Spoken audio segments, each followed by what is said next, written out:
Part 127. The Pentium Era, South to North. Author, Mei-Shi Niang. Chapter 1261. Lu Ligan and Tan Shahan walked back to the conference room. People in the conference room were waiting for them. The deputy district chief was probably on the phone with Wuhan.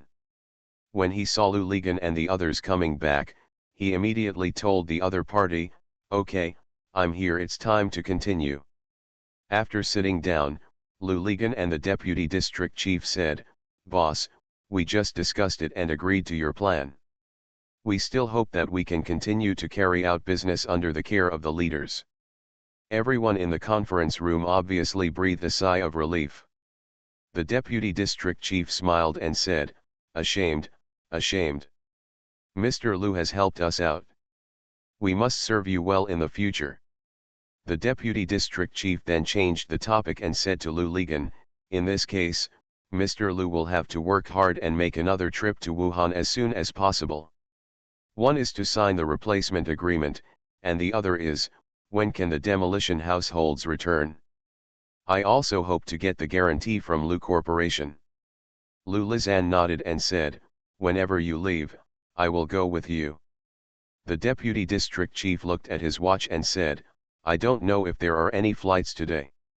If there are, we hope to rush back today."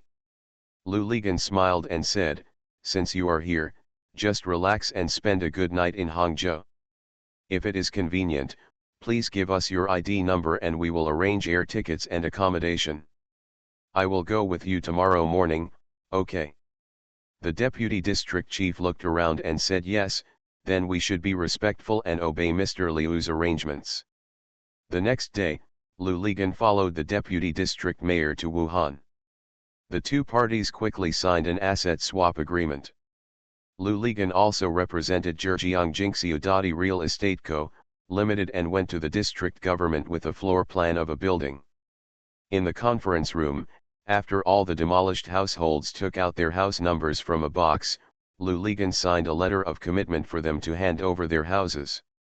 Lu Ligan promised them that the construction period for the relocation houses would be completed on time, and would be delivered before other houses. They would not have any house delivered until the demolished households handed over their houses. Only then did the demolished households believe Lu Ligan's promise and signed a new relocation agreement with the district government. After Lu Ligan arrived in Wuhan, Su Wenhui accompanied him to handle all the business. When they finished everything and walked out of the district government, Lu Ligan asked Su Wenhui why he didn't see the mute you mentioned and even drew the room number. "Didn't even come?" Su Wenhui was also surprised. He said yes. Logically speaking, he should be the first to come. "It's okay, I asked my brother to keep an eye on him," Su Wenhui said. The two of them walked outside the gate of the district government. Su Wenhui's brother from the Wuhan Evening News hurried over and told them that the mute disappeared at some time. Su Wenhui scolded, "You are really a coward. You can't even keep an eye on such a big person." Lu Ligan quickly said, "Forget it, isn't it just a mute? If you don't see it, you will disappear.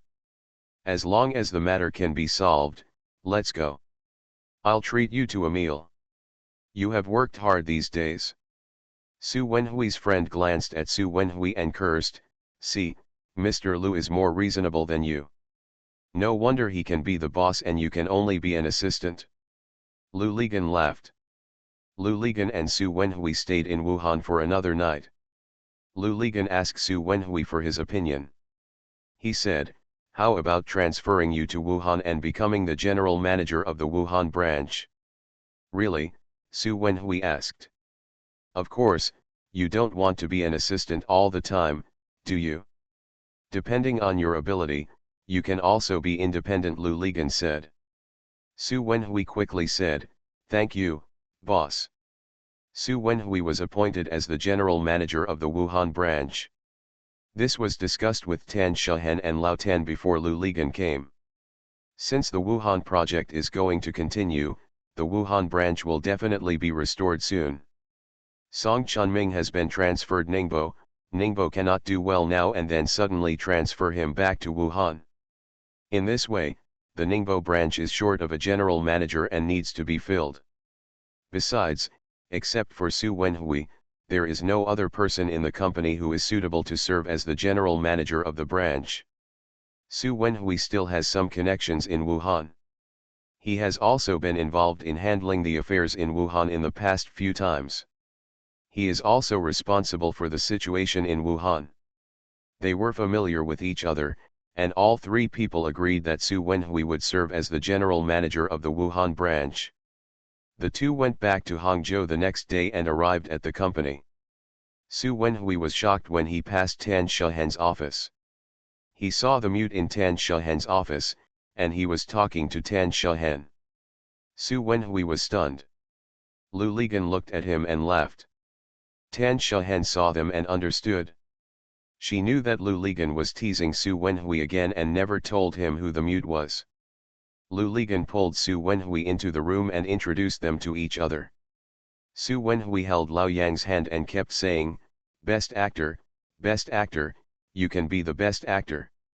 Xiaoshu is going back to Chongqing to take the college entrance examination. Xiao Fang hasn't had a holiday yet and can't accompany him back. Xiao Zhao is worried. After she arranges her work in the financial center, she will accompany Xiaoshu back to Chongqing. By the way, she also has to make arrangements. If this after Xiaoshu's cultural class was over, Xiaoshu was going to go to the United States. Xiao Zhao and Zhang Chen had already discussed it and brought his parents to Hangzhou. The three children are all in Hangzhou. It makes no sense for her parents to stay in Chongqing. Of course, they have to move to Hangzhou. I let my uncle and his family live in the villa in Chongqing. They came to Chongqing to open a hot pot restaurant. It was said that the business was good, and Xiao Zhao's grandmother was also left to take care of them. Zhang Chen and Xiao Zhao have already bought a second-hand house in Jingxiu Home, so that when Xiao Zhao's parents come, they can live in the same community with them. They can ride a bike from Jingxiu Home to Gome, which is in just 10 minutes. Xiaoshu can ride to school every day like Xiao Fang, and Xiaoshu will live with his parents. Xiao Zhao's parents are coming, and the happiest ones are Zhang Chen's parents, especially Lao Zhang. Lao Zhang is already eager to make great achievements. They just wait for Xiao Zhao's father to arrive, and they will be in that ravine, that little along the stream. More construction began. Zhang Chen's mother also felt that with Xiao Zhao's mother here, she finally had something to do during the long period of time between going south and north to school. Zhang Chen's mother has already decided that she will take Xiao Zhao's mother to enter all the markets in Hangzhou, not only the small commodity market, but also the Sijiking non-staple food wholesale market, Sanliting agricultural product wholesale market, and Shiqiao aquatic product wholesale market. Markets, I heard that the prices of things in these markets are almost half cheaper than farmers' markets. Oh my God, how much money can I save in that day? Older people always only see every dollar they save in their hands. They never know that even if they save half a year, Zhang Chen and Xiao Zhao will still be able to save money if they go out to eat one more meal. Just eat it all, they don't care. In their eyes, only the money they take out of their own pockets is money. Xiao Zhao stayed in Chongqing for 10 days before returning to Hangzhou with Xiao Shu. Zhang Chen asked Xiao Zhao, how did Xiao Shu do in the exam? Xiao Zhao said angrily, how do I know? This fool, if you ask him and don't tell him, he can't hit a fart with 3 fists. In the evening, Zhang Chen went home and walked to Xiaoshu's room. Xiaoshu lowered his head when he saw Zhang Chen coming in. Zhang Chen asked him, Xiaoshu, how was your exam this time? Xiaoshu said in frustration, brother-in-law, I'm finished. What's wrong? Zhang Chen asked. I failed in the exam. When I saw the test papers, my head buzzed. It seemed that I couldn't do anything. I did the things I knew how to do, but it seemed that they were all wrong. I'm done. Brother-in-law, I will definitely take the exam this time. Not on. Xiaoshu murmured, almost crying. He no longer looked that cocky. Zhang Chen looked at it and didn't know what to say. Xiaoshu raised his head, his eyes were red, and he said, "Brother-in-law, actually, I really want to go to Gome." Zhang Chen nodded, patted him on the shoulder, comforted him and said, "It's okay, let's wait until the results come out, let's find a way, okay? Xiaoshu, don't worry, as long as there is still a little bit of hope, your sister and I will definitely work hard. You don't have to think about the exam these days. It's over, it's over, it's over." Xiaoshu said, "Yes, thank you brother-in-law." Zhang Chen returned to his room. Xiao Zhao sat on the bed. Knowing that he had gone to Xiao Shu's room, Xiao Zhao hurriedly asked, "How are you, dear?" Zhang Chen walked over, sat down by the bed, and told her that it might not be ideal. He said he failed in the exam. When Xiao Zhao heard this, he bumped his head on Zhang Chen's shoulder and said, "Oh my God, my dear, how come I have such a brother who can't help him?" Zhang Chen comforted him and said, "Don't say that. Cultural courses don't mean everything. If he can take the third place in his major, he will be better than the more than 6,000 people. Tomorrow I will ask Zhao Xian if there is any other way." Xiao Zhao said with a sad face, "Okay." The next morning, Zhang Chen did not go to the company, but went directly to the lakeside oil painting gallery. Zhao Xian looked at him coming in with a solemn look on his face, knowing that something big was going on. Zhao Xian asked, "What's wrong?" Xiaoshu failed in the cultural class this time. "Do you want to know if there are other ways to remedy the situation and let him go to school? For example, donate a sum of money to the United States or donate a few paintings to their art museum." Zhang Chen said. Zhao Xian was surprised. She asked, "Shungqing's results came out so soon?" "No, Xiaoshu said it himself." Zhang Chen said, "He didn't even do what he said." "Hey, what's the point? You guys are really worrying about it? When I took the exam, I thought I failed. But when the result came out, I exceeded it by more than 70 points. Don't worry, art students only need a few points. I can definitely get this point. Come out," Zhao Xian said. "Nonsense, I didn't pass the exam when I took it," Zhang Chen said. Zhao Xian smiled and said, "You must be Mr. White Paper. Besides, did your test paper at that time have as many multiple choice questions as there are now? If you close your eyes and check the multiple choice questions, you can get 1/3 of them correct. You can make up for it elsewhere. Scores are enough. If you don't trust Xiaoshu, you must trust the teacher. Xiaofang and Shuwen, couldn't you help him get these points in the past few months?" It made sense to Zhang Chen. He looked at Zhao Xian and asked, "Is it true, Zhao Xian?" "I don't dare to lie to my parents, but I don't dare to lie to my boss," Zhao Xian said with a smile. "Let's wait until the scores come out. If, in case, it really doesn't work, let's try to find a way. There is still time, so I'll go and tell you now." Yes, people said yes, but the little tree has enough points. What should you do? Donate or not? You are willing to give up, boss, but I am still reluctant to give up. Thank you for reading the book every day, at 3 o'clock in the middle of the night, and ranking third from top to bottom for the reward. Thank you Fengqiao 001, Wei Isa 99999, Evergreen Yan Dotty, Book Friends 1101152336518898, Book Friends 201811101504537880 for your monthly votes. Thanks for all the votes and reading. I wish you all good health. The Pentium Era, South to North. Author, Mei Shi Niang. Chapter 1263. He Dongmei's husband calls his friend in the education committee every day to ask him if the college entrance examination scores have been released. He often calls him in the morning and again in the afternoon. He calls him so many times that his friends beg for mercy. "Brother, can you forget me for a day?" He Dongmei's husband said, "No, if I think of it at 12 o'clock in the evening, I will call you at 12 o'clock. My friend couldn't laugh or cry. You think it's the American college entrance examination results. It's still 12 o'clock. Is it possible that the results will be released at 12 o'clock in the middle of the night? Brother, I remember. The first second it comes out, I will definitely tell you right away, okay? Please let me go. Say it again, and I'll see if you remember the candidates' names," He Dongmei's husband said. The friend had no choice but to say the little tree's name again and asked, "Is that right? I told you to remember to death, can you let me go now?"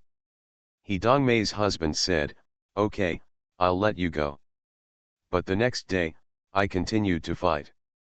On the day the results came out, my friend called He Dongmei's husband as soon as possible. As soon as the call came through, he shouted, good job, 312 points. Real. Brother, if you don't believe me, can you just pretend that I never made this call?" The other party scolded. "I urge you every day, I tell you and I tell you the truth, you are such a hammer. Say your name and score again, and I'll see if you made a mistake," He Dongmei's husband insisted. The other party yelled Xiaoshu's name into the phone, 312. 312. Is it clear? He Dongmei's husband laughed and said, "Okay, 312, I'll buy you a drink." After hanging up the phone, He Dongmei's husband immediately called He Dongmei, and He Dongmei called Xiao Zhao. Xiao Zhao was sitting there doing accounts. When he heard He Dongmei's call, he jumped up with a yell, holding a pen in his hand.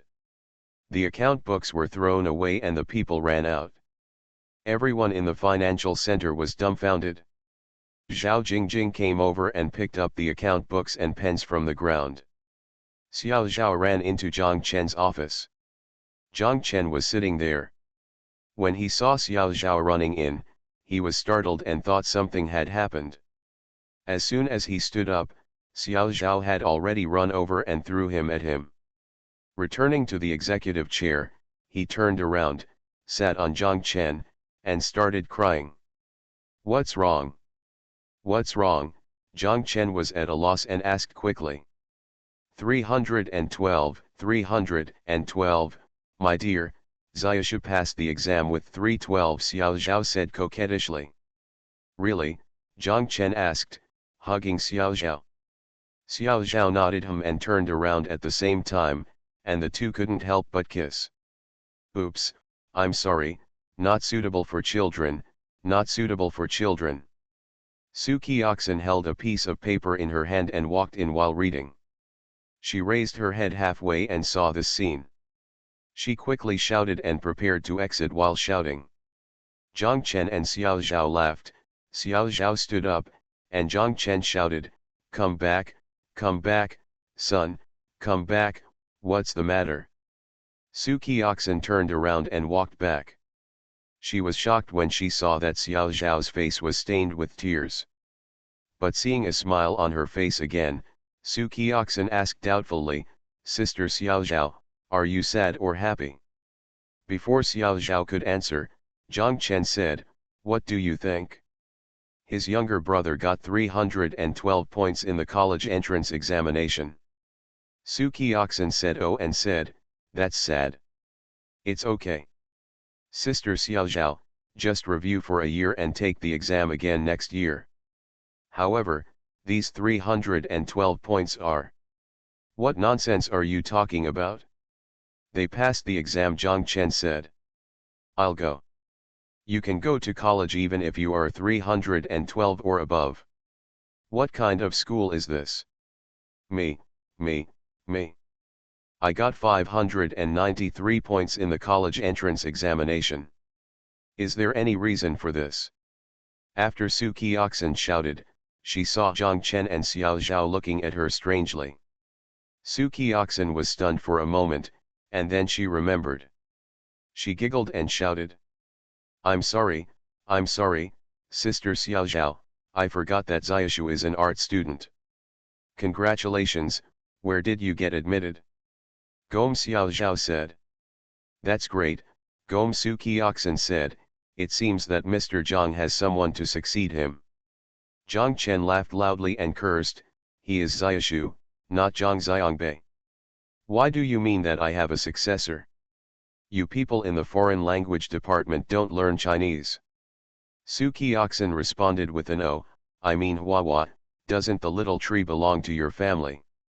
That doesn't mean I will have a successor. Zhang Xiangbei needs to be able to draw, so that I can have a successor. Do you understand? Zhang Chen asked.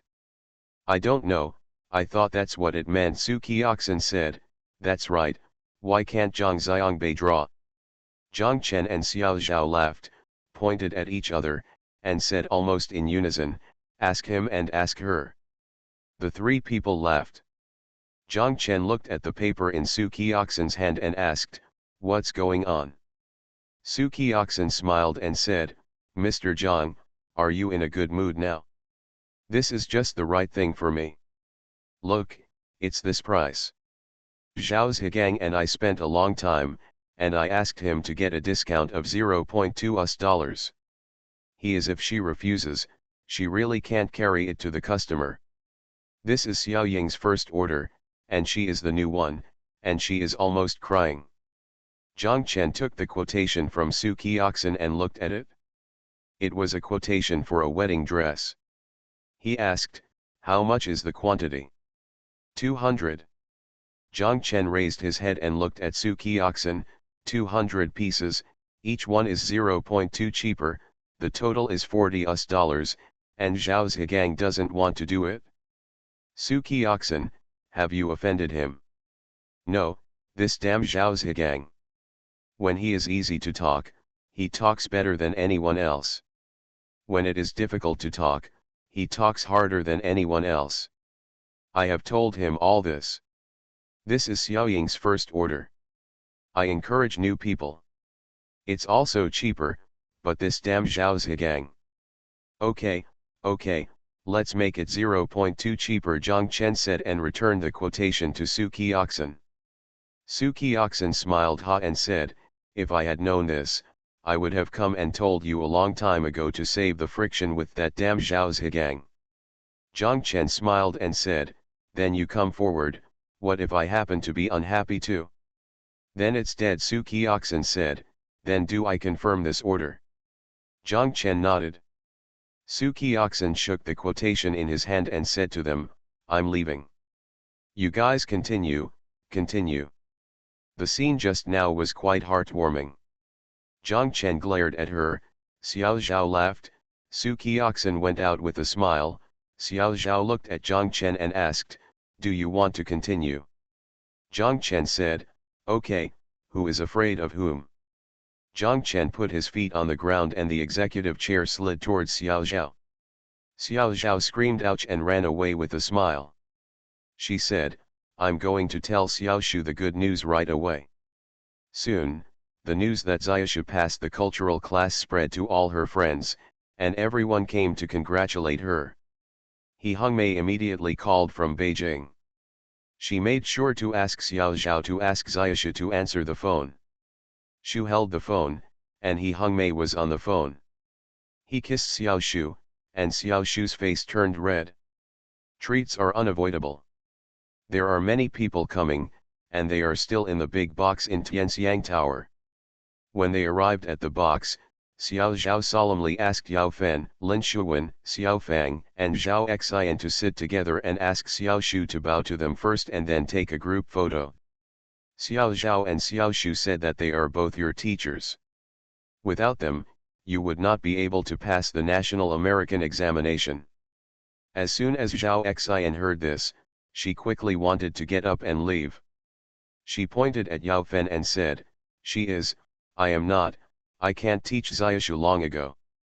Zhang Chen said, who said you weren't? Xiaoshu was in the oil painting studio every day and you taught him a lot. Who said the teacher just taught painting? Xiaoshu looked at Zhao Xian and nodded repeatedly. Lu Li stood up and walked over. He said, "Me too, Xiaoshu, did the essay I wrote for you work?" Xiao Zhao smiled and said, "Okay, there is also a teacher from Zhejiang University." What Xiaoshu benefited most from this exam was English. He actually got 87 points on the 120-point test paper. When Xiao Zhao saw Lin Shuwen, he couldn't help but hugged her and said thank you. Zhang Chen looked at Lin Shuwen and said, "Awen, you are so powerful. You really have 100 ways to deal with Xiaoshu." Tan Shahen was also surprised. She asked Xiaoshu, "Xiaoshu, it turns out that your English is very good." Xiaoshu lowered his head in embarrassment. "He's very bad, like an idiot," Xiao Fang said. "I was shocked when his English score came out." Wei Venfang asked Xiaoshu, "Xiaoshu, how did you do it?" Xiaoshu looked at Lin Shuwen and said, "I don't know. In the past, I couldn't even listen to what the English teacher said in school. However, Sister Shuwen's class was very interesting, and I seemed to be particularly able to listen." "Not bad, Awen, you can become a teacher," Zhang Chen said. When Zhang Chen said this, Chu Tianlin immediately said, "Shuwen, if you have time, you can also teach my son. My son is also very poor in English." Tan Shahen's eyes lit up and she shouted, "Shuwen, why don't you just set up an English training class? There must be a lot of people coming to learn." Everyone immediately agreed to Tan Shahen's suggestion, and the training class was quickly upgraded to an English training school. Lu Ligan said, "Shuwen, if you go to an English training school, it will definitely be better than old Tang in making t-shirts." Powerful. Lin Shuwen was also talked about by everyone. Indeed, the children no longer need to be breastfed, and there are nannies to take care of them. Lin Shuwen is usually at home, except for browsing the internet every day to check stocks. She does feel a little free. Xiao Zhao encouraged her and said, "It's okay, Shuwen. Your little Tang is old now. You don't need to worry about it. Just open an English training school and just transfer what you learned in Taipei to the mainland. It will definitely be fine." Yes, look at how many parents in mainland China are willing to spend a lot of money for their children. The two mothers, Chu Tianlin and Tan Shahen, kept nodding aside. "Awen, yes, this can be done." Lu Bang, the emperor of the Han dynasty, said, "But to set up a school, we need approval from the education department. Is this procedure difficult?" When Xiao Zhao heard this, he looked at Zhang Chen and Lu Ligan. Zhang Chen knew in his heart that Xiao Zhao was thinking of Li Yong. Indeed, if he went to Li Yong for this kind of thing, Li Yong could handle it with just one phone call. But Zhang Chen hesitated. Tan Shahen looked at him and understood. Tan Shahen said, "It doesn't matter. I am familiar with the director of the education committee. Shuwen, I will take you to go through the procedures together." Lin Shuwen looked at old Tang, and Lu Ligan shouted, "Don't look at him, Shuwen, don't look at him. His old Zhejiang beauty is outdated. We already have a new Zhejiang beauty here. Xiaoshu, what do you think, Sister Shuwen, would you like to open a school?" Old Tang raised his hands in a gesture of surrender, and also expressed that he did not dare to object. Xiaoshu said, "Yes, there will definitely be many people who will come to learn." Lin Shuwen smiled and said, "Okay, then I will listen to Xiaoshu and give it a try. Thank you to Dal Tin Soldier and RIRI Shushu for the reward. Thank you to Westlake Riding Bull, Tianying 1978, and Bailiang for your monthly tickets. Thanks for all the votes and reading. Happy Monday everyone. You are listening to Novels at Bless Up channel. Wish you happiness and luck. Please subscribe to receive new novels. How do you feel about this novel? Please like and leave a comment. The Pentium Era, South to North. Author, Mei Shi Niang. Chapter 1264. Just do what you say, and when you really do something, Lin Shuwen's fierce energy comes out. In the words of Taiwanese, It is called hard work. When Lin Shuwen started working hard, her persistence made even God afraid. She handed her child over to the nanny, and at 8 o'clock every morning, she would dress up neatly and drive out of the peach blossom garden in her red Ferrari. She would basically be in the city the whole day, and would not go back until dark. At noon, she would eat at Zhang Chen or Tan Shahen's place. When she was tired, she would take a nap on their sofa. Even the old Tang factory was too far for her, so she wasted time running around. Soon, she rented a 4-story house with a small yard in Hauer Lane. This was originally the office building of the Youth League Municipal Committee. The Youth League Municipal Committee moved to the new municipal government building on Huanchen North Road. After that, the place became vacant. Lu Ligan led Lin Shuwen to find Director Zhou of the Institutional Affairs Bureau and rented the place. After renting the house, the business license went through the process at the Industrial and Commercial Bureau. When deciding on the name of the school, a group of people spent a lot of time in Zhang Chen's office. Lin Shuwen chose the name Zebra English Training School. She said zebra was his favorite. I like animals, but everyone says it's not good, it sounds like a kindergarten. Lu Ligan suggested that it be called Manhattan English Training School. At that time, everyone advocated using foreign names in names, whether it was a country, a city, or a person's name. Anyway, as long as it was a foreign name, Lu Ligan said Manhattan, straightforward, people will know what it is about as soon as they hear it. Zhang Chen thought it was too straightforward. He said that a school should be more subtle. He thought for a moment and asked, how about using LinkedIn? It means to lead the English trend, but it is not so naked. Don't call it an English training school, just call it LinkedIn Foreign Language School.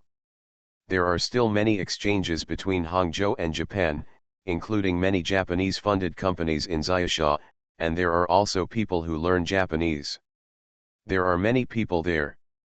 Awan, your school focused on English training at the beginning, but after it started, it should not be limited to English. As long as the society needs it, German, French, Japanese, Spanish, any language can be taught, but it only needs to increase the number of teachers. Regarding strength, the teaching methods are not all the same, so don't limit yourself with this name. Everyone felt that Zhang Chen's idea was right. Lin Shuwen said, brother, I listen to you. Lin Shuwen applied for the license under the name of Hangchen Lingying Foreign Language School. Tan Shahen took Lin Shuwen to the director of the Municipal Education Commission. The Education Commission was also very supportive of this matter and received an application for running a school with social forces. When submitting the application, she needed to submit several teacher qualification certificates at the same time. Lin Shuwen got the one in Taipei. The certificates were not recognized, so Su Kioxin and others filled in the form and copied their graduation certificates and professional certificates for level 8. Lin Shuwen's application was quickly approved, which made Lu Ligan and Zhang Chen relieved. They knew that now the arrow was on the string and had to be fired. As a last resort, Zhang Chen had no choice but to ask Li Yong for help. But he and Lu Ligan had bragged in Zhang Chen's office that day, reducing the cultural and educational guard Li Yong was in charge of to nothing, and even vowed that they would not go to him for anything. How long has it been before you have to slap yourself in the face? Fortunately, Tan Shahen stepped in and settled everything. When Zhang Chen saw Tan Shahen, he cupped his hands. Tan Shahen smiled and said, is it because if I don't take action, you won't be able to step down? Zhang Chen laughed and said, the one who knows me is Tan Shahen. Lin Shuwen runs the school, and Lao Yang helps her with other miscellaneous things. Lao Yang is now the office director of Lu Ligan's company. When talking about Lao Yang, Lu Ligan laughs. He said to Zhang Chen, Zhang Chen, we used to be in the theater troupe and PepsiCo didn't care. It was Lao Yang who was doing all the work outside. We didn't understand him at all. But now we understand that this guy is really good at doing things. I thought I was a snake oil, but in the end compared with Lao Yang, I am just a cooling oil. If you need to go to someone for something, Lu Ligan or Tan Shahen make a phone call, say hello, and ask Lao Yang to go. Within a week, Lao Yang will definitely be more familiar with that person than they are. And by analogy, they knew a large number of people around them, which made Lu Ligan and Tan Shahen admired. Zhang Chen smiled and said, "It is people like this who can lead people to make revolutions. Leaders are not superior. Think about it, among coal miners and farmers, there are only two types of people who can mobilize them. One kind of person is a leader, and the other kind is a magic stick like Hong Xiaoquan. If Lao Yang were placed in Sun Dapeo's era, he might be Yang Dapeo. It's possible, it's possible, it's completely possible," Lu Ligan agreed. A week later, Lin Shuwen came to see Lu Ligan and Tan Shahen, and she deliberately came to see them on Sunday when they were in Zhang Chen's office. As soon as Lin Shuwen came in, she smiled at Lu Ligan and Tan Shahen. Lu Ligan shouted, it's over, it's over." This smile from across the street must have a hidden meaning. Sure enough, Lin Shuwen asked Lu Ligan and Tan Shahen to give up Lao Yang to her. Lu Ligan was stunned for a moment and asked, "What do you want him for?" "I've already made up my mind." "Thank you, Brother Lu, thank you, Zhen Zhen. Brother Yang is the most suitable for managing general affairs. Next, I have to recruit students there and deal with the students' parents every day. There are many, many things. Brother Yang is the most suitable." Thank you, thank you." No, no." Lu Ligan shook his head and said, "I have a good use for this person." "How can you poach him away?" Lin Shuwen looked at Zhang Chen pitifully and said, "Brother, I'm just one person. You all have so many people helping you. I'm alone, and old Tang can't leave. I have to run such a big school. Brother." Zhang Chen looked at it and softened his heart. He and Lu Ligan said, "It is true that everything is difficult at the beginning. Awen has just started. There are too many things. Don't tell me, this guy Lao Yang is really difficult to be the Director of General Affairs suitable." "I'm not asking him to be the Director of General Affairs, I'm asking him to be the Vice Principal to take charge of General Affairs," Lin Shuwen said hurriedly. Lu Ligan looked at Zhang Chen and cursed, "Lao Yang is very suitable to be my office director." "Shuwen, have you ever told Lao Yang himself about your idea?" Tan Shahen asked. "No." Lin Shuwen shook her head, "How could I tell him without telling you first?" "Do you really want him?" Tan Shahen asked. Lin Shuwen nodded, "I just want to ask him to be the vice principal, and I will give him 10% of the shares.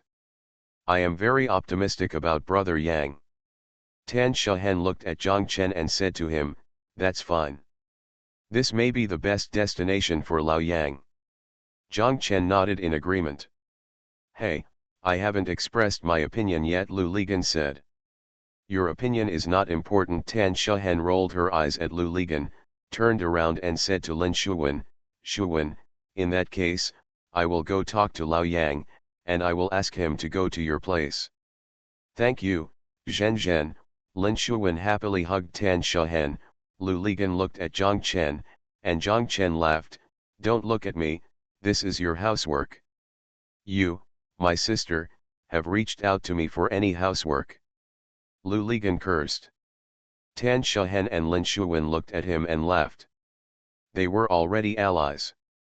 Tan Shahen went to talk to Lao Yang, and Lao Yang was very happy to hear it. He said that running a school is actually my favorite thing.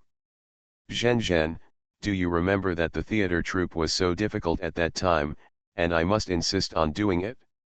As the student class continues, I feel happy looking at those children." "That's good, Lao Yang. Now, as you wish, you can deal with children every day in the future," Tan Shahen said with a smile. Zhao Xian sent Xiaoshu's admission notice to Zhang Chen and the others. She knew that Zhang Chen and Xiao Zhao were looking forward to it, so she specially said hello to the head of the oil painting department of Gome, who was also a member of their school's admissions committee.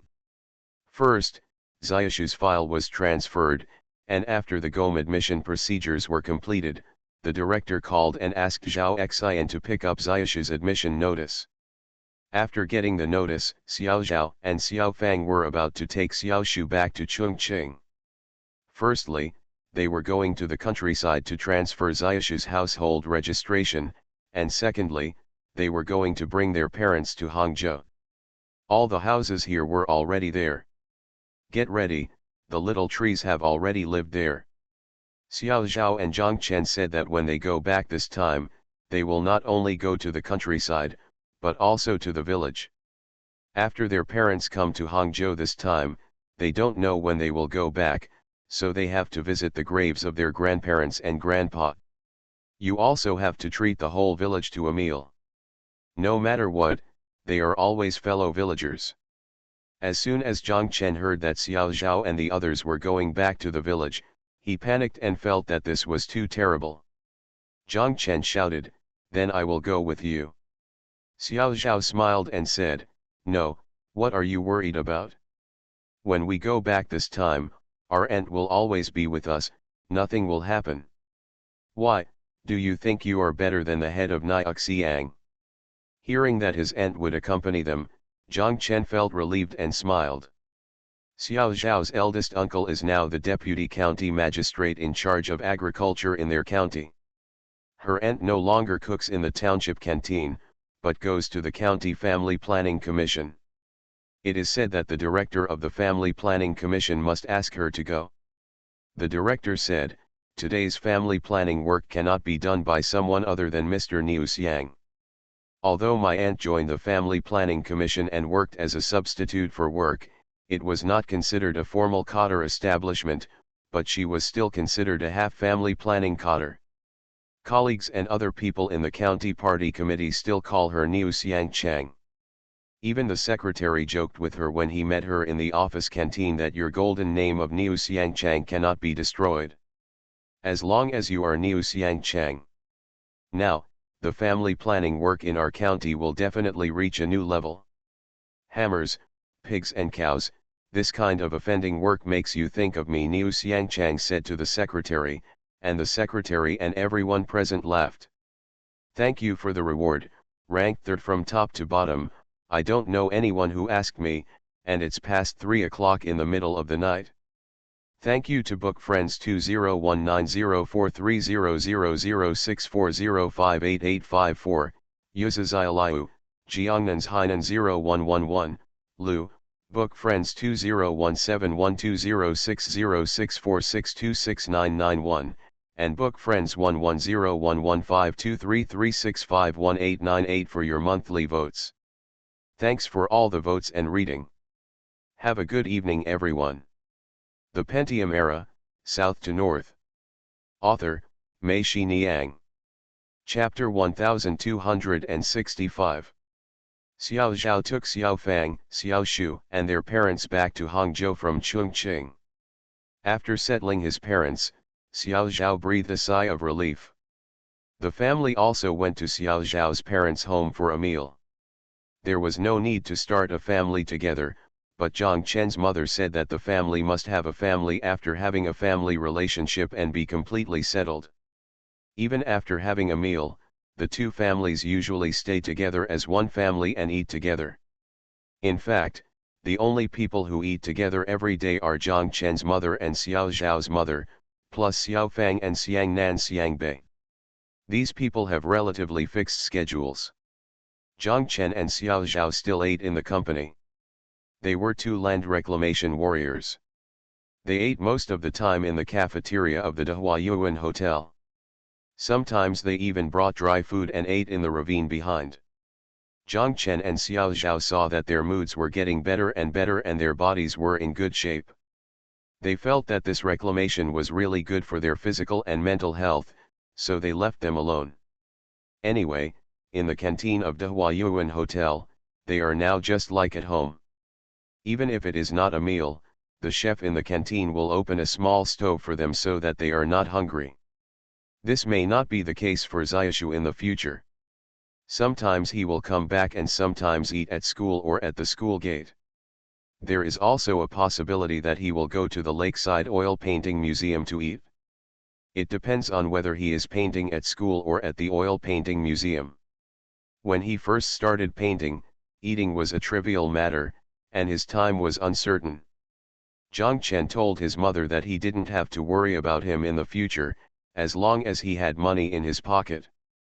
Zhao Xian gave Ziyasha fingerprints to open the door and told the security guard that from now on, when Ziyasha didn't want to paint in the school studio, he could go to the oil painting studio to create at any time, 24 hours a day.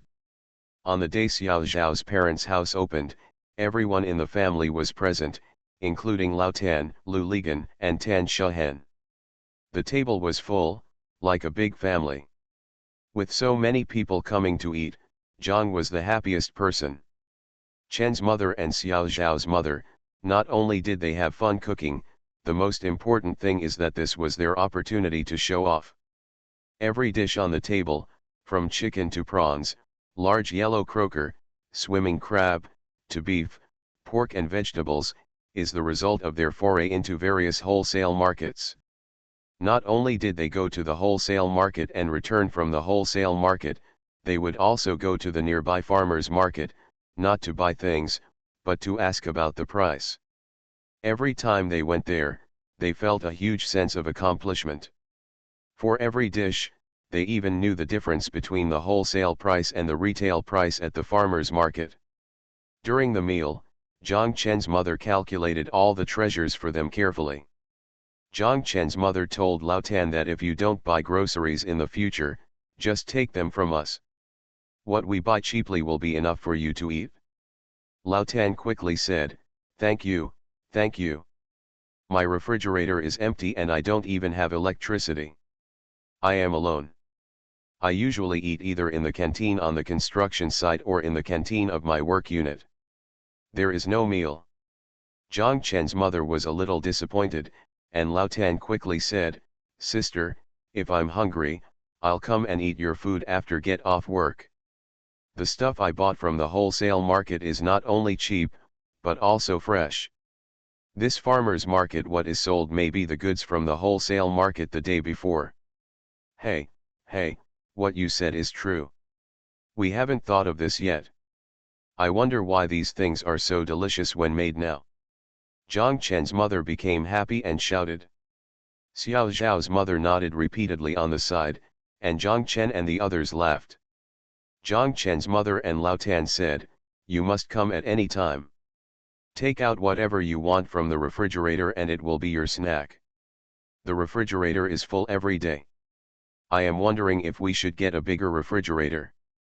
Zhang Chen hurriedly said, stop it, the place is right in this refrigerator, just right. I bought it after measuring the size, but I changed it to a larger one and it couldn't fit there." Zhang Chen's mother rolled her eyes at him and scolded, "I'm just saying, this refrigerator is good now, how can I be willing to replace it?" Zhang Chen smiled and said, "Okay, forget I didn't say anything. The freezer in the Huayuan canteen is big.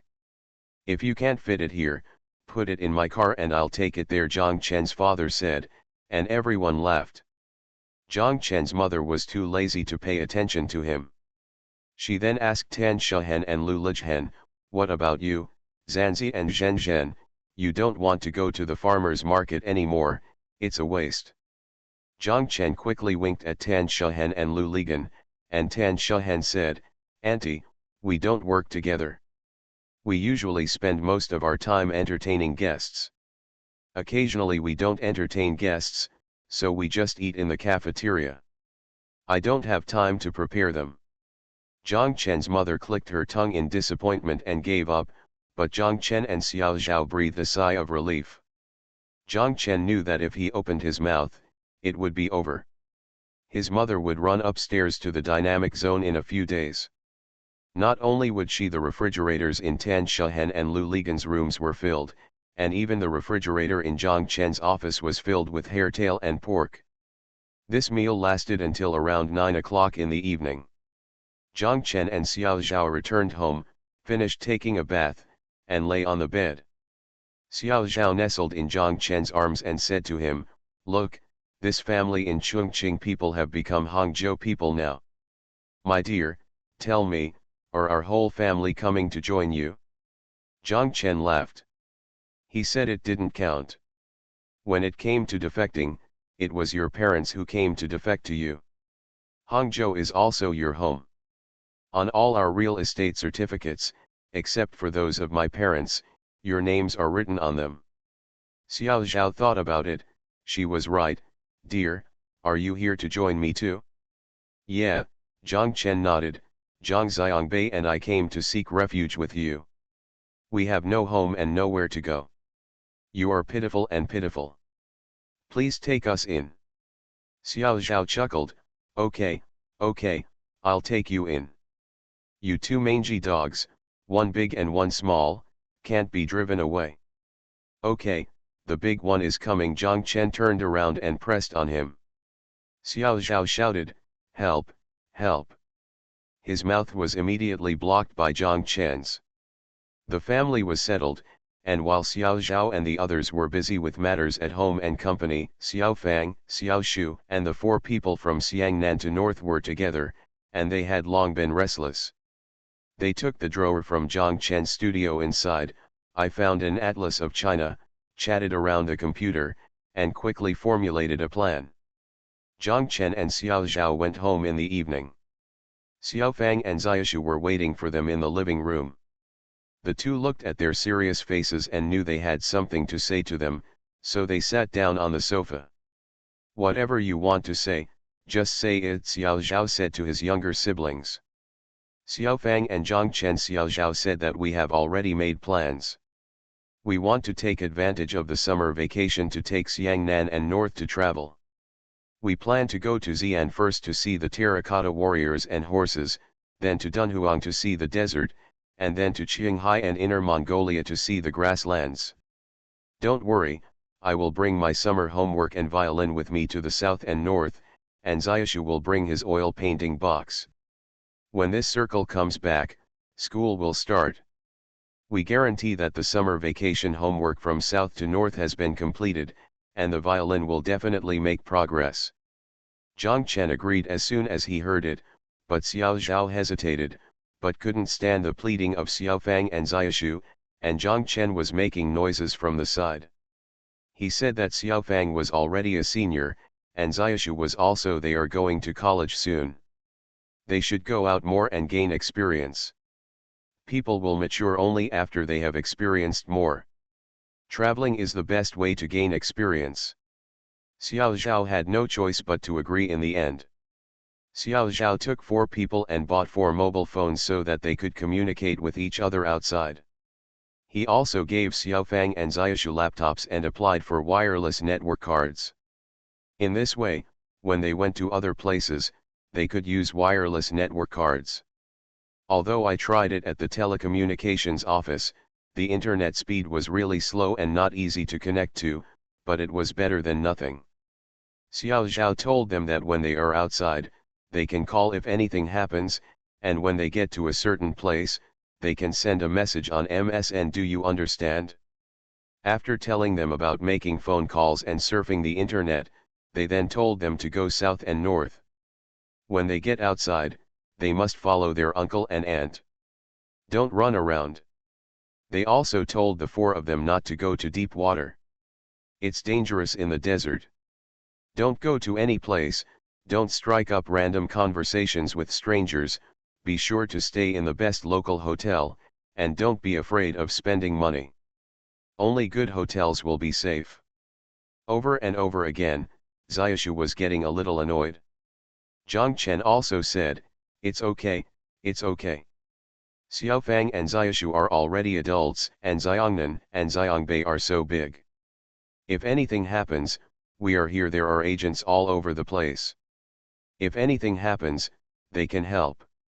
That's right. Zhang Chen said this casually, reminding Xiao Zhao.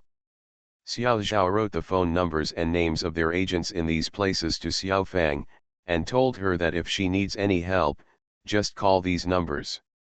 When she arrived at the company the next day, she called these agents again and greeted them all in advance. After doing all this, Xiao Zhao felt a little relieved. He walked to Zhang Chen and told him, "Okay, everything has been arranged." Zhang Chen looked at her and kept laughing. Xiao Zhao was puzzled and asked, "Why are you laughing?" Zhang Chen said, "When I went to Hainan, when you went to Hainan, we were much older than Xiao Fang and the others. Isn't that just how we went? Now, they are just traveling, and there are 4 of them. What do you have to worry about?" "Of. You don't understand," Xiao Zhao said.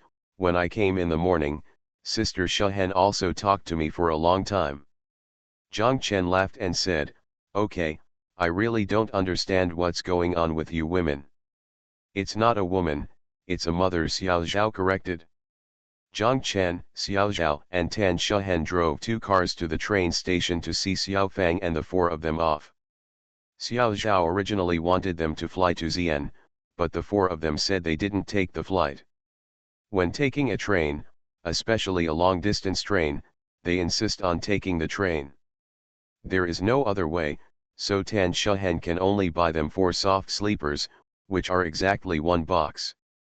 On the way, Tan Shehen repeatedly told her that she must close the car windows and lock the compartment door when sleeping at night. After seeing them off, they returned to Zhang Chen's office. The 3 of them sat down. Tan Shehen looked at them with panic on her face. She said, "Although I don't see Xiang Nan every day in Hangzhou, why do I feel so empty now that I'm gone?" Xiao Zhao looked at Tan Shehen and said with a grimace, "Sister Shehen, I am the same. It seems that since yesterday, I have no intention to do anything. What should I do?" Tan Shehen looked at her watch and said, "Either call them and ask them to get off at Changxing, and we can go to Changxing to pick them up." "Okay, okay," Xiao Zhao shouted. When Zhang Chen heard this, he scolded, "You two, are you out of your mind? Do you still think that your child will never leave you for the rest of his life? You, Tan Shehen, have been performing on stages in various places since you were 8 years old. Aren't you doing well now? Are you? Do you want them to remain babies for the rest of their lives?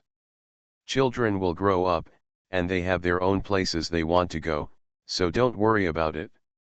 Tan Shehen and Xiao Zhao flattened their mouths, looked at each other, and fell silent. Zhang Chen smiled and said, "If I keep blabbering, I'll let the 2 mothers worry about you too, and fill your Tan Shehen's refrigerator with hair-tail fish." Tan Shehen and Xiao Zhao both stared at him, and then they couldn't help but burst out laughing. They thought of Zhang Chen's mother and Xiao Zhao's mother. If they arrived here carrying wholesale hair-tail fish, that scene would be like, "Don't be too spectacular." Thank you to Yanyan Baby, Sheng Poppy, Dal Tin Soldier, and Riri Fanshu for the rewards. Thank you to Pandalong, Chuan Lin, Gu Chan, Gi Hua Mengmeng, Wei Zi 99999, Zipanjiang 1, and Pai Wuzun for your monthly votes. Thanks for all the votes and reading. I wish you all good health. The Pentium Era, South to North. Author, Mei Shi Niang. Chapter 1266. In the following days, Xiao Zhao no longer went to work with Zhang Chen. Every morning, she would leave alone first. Zhang Chen knew that she was looking for Tan Shehen, so he didn't bother to ask. Tan Shehen no longer went to work with Lu Ligan, but asked him to leave first. She wanted to stay and wait for Xiao Zhao. As soon as Xiao Zhao arrived, the 2 of them got into the room and chatted. When Zhang Chen came to work, the 2 of them left Tan Shehen. When he came out of his room, Xiao Zhao would always smile at him and go to his office. Tan Shehen, on the other hand, glanced at him hastily and went to work. Zhang Chen secretly felt funny in his heart, but he didn't ask and let them go. He knew that the 2 of them were exchanging information and analyzing problems together. Xiao Zhao told Tan Shehen what Xiao Fang said on the phone the night before. "Xiaoshu, what did Zhang Xiangbei say?" Tan Shehen will also tell Xiao Zhao what Xiang Nan said.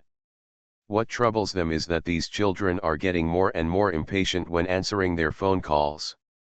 Tan Shehen said, Nan Nan, when I called her, she actually said as soon as she answered the phone, Mom, we are fine and safe. Goodbye. Before Tan Shahan could say a word, Xiaongnan hung up the phone, leaving Tan Shahan feeling disappointed. Xiao Zhao said yes, and so did Xiao Fang. After I hit her 3 times, she would answer once, and she would die after just a few words. Also, that Bai Bei is even more outrageous. I beat him yesterday, but he didn't hang up. I talked for a long time, thinking why he was so good and obedient today. But you know what happened? I heard on the phone, he was laughing with Xiaoshu far away. He pressed the answer button and threw the phone aside. He didn't listen to me at all, causing me to waste my expression. Tan Shahan laughed after hearing this. In the end, the two of them could only comfort themselves by saying that it was okay, at least they could get through on the phone. Zhang Chen walked into his office. As soon as he sat down, Lu Ligan came in. Zhang Chen felt strange and asked, "What time is it now? You haven't gone to the company yet." "Zhang Chen, please take care of your wife," Lu Ligan said. "What's wrong?" Zhang Chen asked. "He comes here early every morning, just like Tan Shahan and Xionglan's wife, and is carrying someone on his back." What else do you want to hear from them?" Zhang Chen asked. "Don't listen. I sympathize with Xiao Fang and the others. They finally went out to play. These two mothers, you know what they do. Tan Shahan is in the office and calls Xiongnan more than a dozen times a day. Even if the call goes through, there is no response. For other things, if it's morning, ask what time you went to bed, what time you got up, what you had for breakfast, and whether you were full.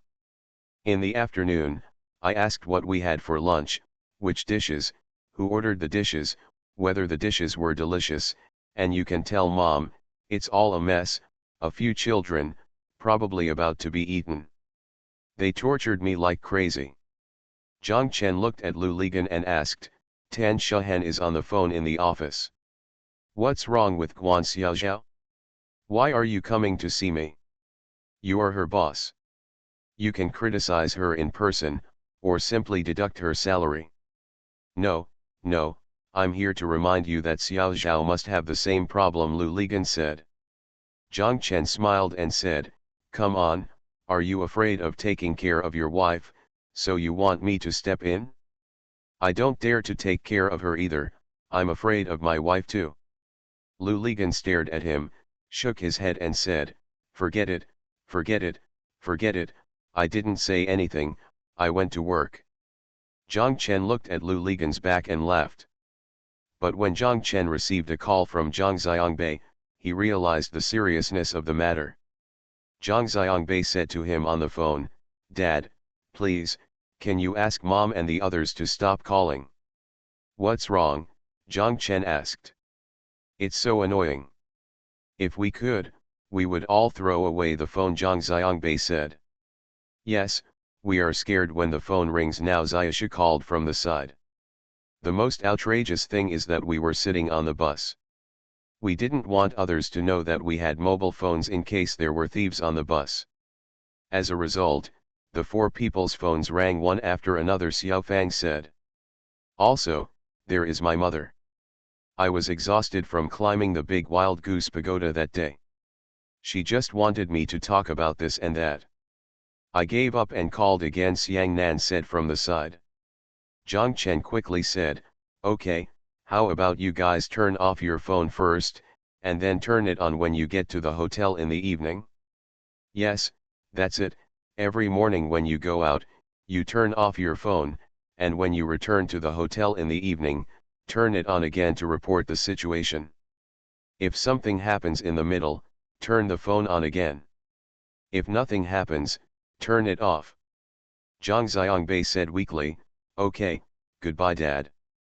More than half an hour later, Xiao Zhao ran in a panic. She said, "Dear, it's not good. Xiao Fang and the others couldn't get through on the phone. None of the 4 of them could get through." "Yes, I asked them to turn off their phones, Zhang Chen said. What, you asked them? Xiao Zhao was mid-sentence when the phone rang. She looked at it and saw that it was Tan Shahen. She quickly picked it up. Tan Shahen said anxiously on the phone. Xiao Zhao, have you called Xiao Fang and the others? Why was Nanan's phone turned off when I called her? Xiao Zhao handed the phone to Zhang Chen and said to him, Sister Shahen, you can speak for yourself. Zhang Chen took the phone and said to Tan Shahen, don't call Xiang Nan. They are very nice. I just talked to them on the phone.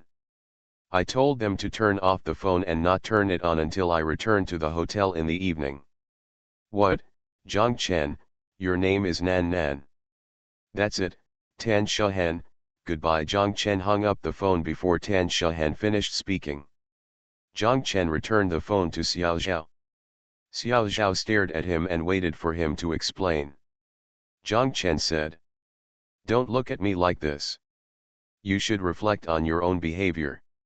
Not to mention Xiangnang Xiangbei, Xiaofang, and Xiaoshu are already adults. You must respect them and trust them. They are both Zhang Xiangbei's aunt, one is Zhang Xiangbei's uncle, Zhang Xiangbei is following them, what do you have to worry about? I respect them very much. When did I disrespect them? Xiao Zhao said. Whether you are respected or not is not up to you, but whether they feel respected. Why do they become more and more impatient when they answer your calls? They just feel that they are not respected. Your behavior does not respect them. Give they are assigned telephones so that they can contact us when something happens, instead of being monitored. How many phone calls do you make a day? No less than 10, right? Are your actions monitoring and controlling them? This phone is not a phone, but the line under the kite. You use this line to control them. Think about it yourself, do you have the intention to control them? Zhang Chen said. Xiao Zhao tried to distinguish several times, but felt that his judgment was weak and untenable. Zhang Chen was right, he was really monitoring and controlling them. If he had the ability, I really hope I can fly over them all day long and watch them. Think about it again, if you were outside and received so many phone calls a day, and the phone calls still had no content, would you feel irritated? Would you still be in the mood to have fun? Zhang Chen continued to ask. Xiao Zhao looked at him and said, I waited for a long time, but still couldn't speak. Zhang Chen, what do you mean? Why did you ask them to turn off the phone?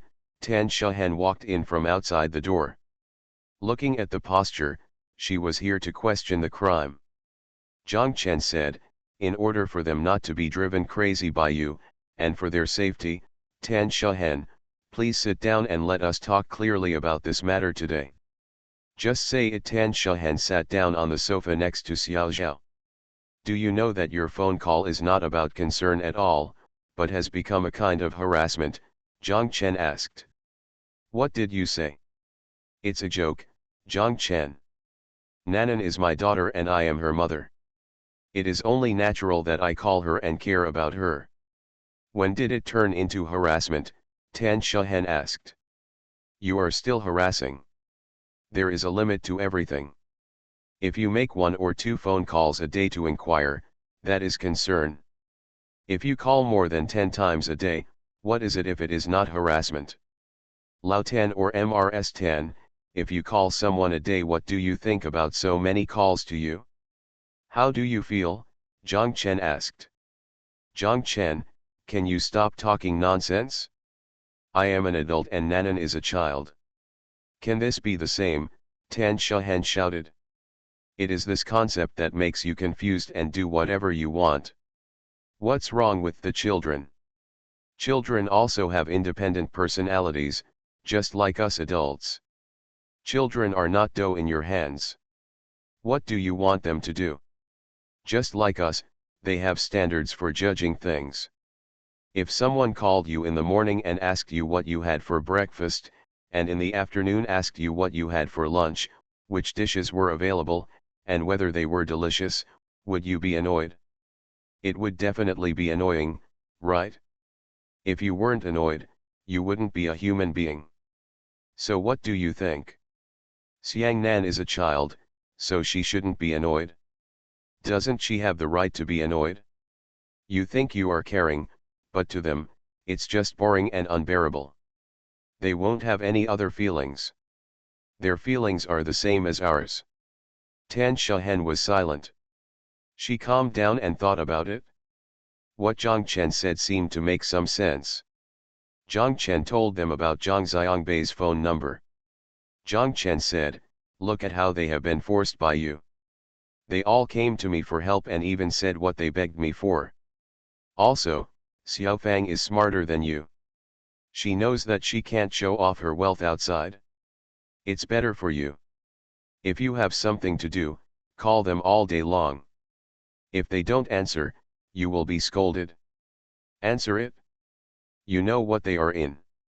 Environment. When they answer your calls, most of the time they are either on the bus or in scenic spots, which are crowded places. A mobile phone costs more than 10,000 yuan, and there are 4 children. Everyone has a mobile phone, and the person next to him has a mobile phone. Look, you can tell they are rich people. What are you doing? Are you afraid that no one will know that they are rich? You are making them targets for thieves and robbers, and putting them in a dangerous situation for no reason. Do you understand? Zhang Chen's words shocked Tan Shahen and Xiao Zhao. Thinking about it carefully, they realized that this was really the case. The two looked at each other and held their hands together. Their faces were no longer angry, but panicked. I told them to turn off their phones every day when they go out, and turn them on when they return to the hotel at night. If you want to know what's going on, wait until they return to their rooms. They are not stupid. If something happens during the day, they know how to turn it on and call them. Do you understand? Tan Shahen and Xiao Zhao nodded repeatedly. Also, they are in Xi'an now, and their mobile phones can still work. When they arrive in Dunhuang in 2 days, they may not even have a signal in the desert, and the phone won't work at night. Don't make a fuss. Tan Shahen and Xiao Zhao shouted together. They did not expect that such a day would come. If they had known this, they should not have let them go in the first place. They were all deceived by this guy. He told them to let them know more about you and make you taller. Tan Shahen looked at Zhang Chen, and she wanted to pinch him. Thank you book friend 2017101814574872 for the reward of 2 fishes at 3 o'clock in the middle of the night. Thank you for the quiet room, Edison, a green fish in the book, PCM 600812, Blue Imagination, I Love Purple, Lulu 6717P11, Cup Guy API, Lu, Book Friend 2019018025224314, I am a fat man with potential stocks monthly ticket. Thanks for all the votes and reading. I wish you all a happy life. You are listening to novels at Bless Up channel. Wish you happiness and luck. Please subscribe to receive new novels. How do you feel about this novel? Please like and leave a comment. The Pentium Era, South to North. Author, Mei Shi Niang. Chapter 1267. In the rest of the day, I don't know if Xiaofang and the others will continue to turn off their phones. Tan Shahen and Xiao Zhao no longer dare to call them. No matter how itchy their hearts are, they still resist it. As long as they think of their own phone calls, it might expose their wealth, put them in danger, and retract the outstretched hand. The world is so big, there is no such thing as safety. The 4 of them were in the office. After dinner, Zhang Chen and Lu Ligan looked at Tan Shahen and Xiao Zhao and found it strange that these 2 people had not made a single phone call after so many hours. While they were washing vegetables, Lu Ligan quietly asked Zhang Chen, "What magic weapon did you use during the day?" After Tan Shahen returned to the company, she didn't seem to make a single phone call. How could they understand the thoughts of the 2 of them? The phone is turned off, what is she calling? Zhang Chen said. It was already 8 o'clock. Tan Shahen and Xiao Zhao looked around and saw that it had just turned dark outside. They were worried that Xiao Fang and the others had not returned to the hotel so early and were still outside. If they were to fight now, it would still be dangerous. It was past 9 o'clock, thinking that they should have returned to the hotel. Both of them looked restless. Zhang Chen observed them and suddenly realized that it was his words about the phone call that would affect Xiao Fang and the others' safety, which scared them. When he saw these two mothers, he felt funny in his heart and said as calmly as possible, "It's almost done. Xiao Fang and the others should have turned on their phones now. Xiao Zhao, please call and ask." Oh, Xiao Zhao then picked up his mobile phone and called. As soon as the call came through, Xiao Zhao lowered his voice and asked, "Xiao Fang, have you returned to the hotel now?" "Hang up immediately outside." Xiao Fang told Xiao Zhao, "Sister, we came back early. We had dinner at the hotel and we are not used to eating food from outside." Xiao Zhao and Tan Shahen were relieved when they heard that they had returned to the hotel. Xiao Zhao also returned to his normal tone and asked, "What are you not used to eating outside?" "It's all mutton, it smells terrible." Xiao Fang didn't say anything, but Zhang Xiangbei shouted from the side. "Bai Bei, isn't the mutton delicious?" Xiao Zhao asked. "It's not delicious. It's not as delicious as the roasted lamb leg in Hangzhou, and it's not fishy," Zhang Xiangbei said. "Let me tell you, haha, and Xiao Zhao, there is also a store with a sign on the door saying that it sells gourd head. We saw the name is very interesting and wanted to go in and eat it." Uncle Xiaoshu said, haha. Hearing Xiang Nan's voice, Tan Shahen hurried up and asked, Nan, what is it?" "Mom, let me tell you," Uncle Xiaoshu said, "that the gourd head is pig hemorrhoids." "Haha, it made us laugh to death," Xiang Nan said. "Disgusting ghost." Xiao Fang was scolding at the side, and she was scolding Xiaoshu. Xiaoshu was not convinced and shouted, "Then you go and eat pig hemorrhoids." "It's not me who said it, it was Jiao Pingwei who said it. I was on the internet the other day, looking for good food in Xi'an, and I found his article saying that gourd head is a pig hemorrhoids. If you don't believe it, I'll show you again." This phone call lasted for almost an hour. In the end, Zhang Chen came forward to coordinate with them. From tomorrow on, Tan Shahen and Xiao Zhao will no longer call Xiao Fang and the others, but Xiao Fang and the others must call if something happens. Call back right away. When you get back to the hotel in the evening, you must call back as soon as possible. Also, if you are going somewhere where there may be no signal, you must tell us in advance so that we can be mentally prepared, Tan Shahen demanded. The four people on the other end of the phone happily accepted this new suggestion. "Oh my God, finally spare us," Xiao Fang shouted. "Mom is at home. You miss her so much." "Should I ask her to call you later?" Xiao Zhao asked. "No, sister, I was wrong. You have the final say in our family's affairs, so there is no need to alarm Mom," Xiao Fang said quickly, and the people on both ends of the phone laughed. Hui Huan called Zhang Chen and asked him, "Brother Zhang, are you in the factory or the company?" Zhang Chen said it was in the dynamic zone. "Is Sister Xiao Zhao here?" Hui Huan asked. Zhang Chen said, "What's wrong?" "Well, I want to come over and talk to you about something," Hui Huan said. Zhang Chen said, "Yes, come over." The decoration of Tuxianjiayuan Hotel has come to an end. The day before yesterday, Hui Huan called Zhang Chen and told him that her Hui Huan local restaurant has been transferred. She and her father have now all the energy was spent on preparing for the opening of the hotel. Her father had already returned to their hometown to purchase a lot of ingredients and a large amount of red yeast wine. The things that farmers pickle and brew by themselves are different from the things that are mass-produced by factories. The quality is uneven. The products from each family are different.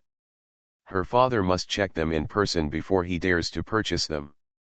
The purchased items will be stored in the warehouse of the factory for the time being, including the pickled pork trotters, marinated strips, duck in soy sauce, hairtail fish in soy sauce, and marinated chicken. Fortunately, the cold storage in the hotel has been built, so we can use it and store it in the cold storage. Large central air conditioning equipment and kitchen equipment have been purchased and are now being installed. Zhang Chen thought that Hui Huan came to them today to talk about the purchase of tableware, otherwise she would not have to ask if Xiao Zhao was there. More than half an hour later, Hui Huan arrived. It was very hot outside. From the moment she got off the taxi to the walk-up, sweat was already forming on Hui Huan's forehead. She walked to Zhang Chen's office door and knocked on the door. Zhang Chen said, "Come in." Hui Huan opened the door, and a burst of cold air rushed out from the door, making her feel much relieved. Hui Huan walked in, holding a bag with several layers of vest bags in her hand. The mouth of the bag was tied tightly, and it was impossible to see what was inside. Hui Huan smiled at Zhang Chen and asked, "Where is Sister Xiao Zhao?" "Next door, please sit down and I'll call her to come over." Zhang Chen picked up the phone on the table and dialed the financial center. After making the call, he stood up and went over to pour water for Hui Huan. Xiao Zhao opened the door and came in. He saw Hui Huan sitting there and shouted with a smile, "Hui Huan." Hui Huan stood up quickly and called Sister Xiao Zhao. Xiao Zhao walked over, took out 2 tissues and handed them to Hui Huan, and said to her, "It's very hot outside, wipe off the sweat quickly." Hui Huan said, "Thank you." Zhang Chen took the water over and put it in front of Hui Huan. He sat down on the sofa on the side. Xiao Zhao also sat down next to Hui Huan. After Hui Huan finished drinking the water, Zhang Chen asked, "Hui Huan, what do you want from us? Is it about the tableware?" No, Hui Huan quickly shook her head and said, "The samples of tableware will not arrive until tomorrow. I will ask them to send them directly here. We will order them here tomorrow, okay?" Zhang Chen nodded. "I came today because," Hui Huan said, using her hands to untie the tight waistcoat pockets on the coffee table. It could be seen that she was a little nervous and her hands were shaking. Zhang Chen and Xiao Zhao looked at each other in surprise. At a glance, they didn't know what was happening to Hui Huan and what was in the bag. Hui Huan tried to untie it but didn't untie it. She laughed at herself and said, "The front is tied too tightly." Xiao Zhao said, "I'm here to help you." She reached for the bag and untied it twice, but she was stunned. She saw that the bag contained money, including a knife, a full 10,000 with a bank seal, and 2 more. It was tied with a rubber band. Both Zhang Chen and Xiao Zhao looked at Hui Huan, wondering what she was doing with the money. Hui Huan said, "Didn't the store be transferred? I got back a little money, and all the money my small store made in the past 6 months is here, a total of 90,000. I wanted to make up 100,000, but I couldn't." "Stand up." Zhang Chen finally couldn't bear it anymore and asked, "Hui Huan, what are you doing?" Hui Huan blushed. She looked at Zhang Chen and Xiao Zhao and said to them, "Didn't you give me 20% of the shares in that hotel? I know that this little money is definitely far less than that 20%, but I can only take out so much. I leave this to you." Zhang Chen and Xiao Zhao understood. Xiao Zhao said, "Hui Huan, you are wrong. I told you that 20% at that time. It is dry stock. Do you know what dry stock is? You don't need to contribute money, you just need to contribute technology. Oh, it can also be called technology stocks. Once you come to the hotel, you can't open your own store and you can't make money, so in addition to salary, you will also be given shares." "Yes, that's what Xiao Zhao said," Zhang Chen said. "Brother Zhang, Sister Xiao Zhao, I know, but, for such a big investment in the hotel, I took the shares without paying a penny. I think I am taking advantage. I really like to be with you. You are all good people when it comes to doing things, so don't worry, I will definitely work hard, but please be sure to accept this money, no matter what it is, just treat it like I'm doing my part. Hui Huan's face turned red as she spoke. Xiao Zhao took her hand and said to her, Hui Huan, this money is your own hard-earned money. You put it away and I believe you will do a good job of. Hui Huan still shook her head. She said, no, if you refuse to accept it, every time I go to the hotel, I always feel empty in my heart and feel that this is not my place. When Hui Huan said this, Xiao Zhao fell silent. She thought for a moment, stood up and said to Zhang Chen, come on. Xiao Zhao took Zhang Chen into the bathroom.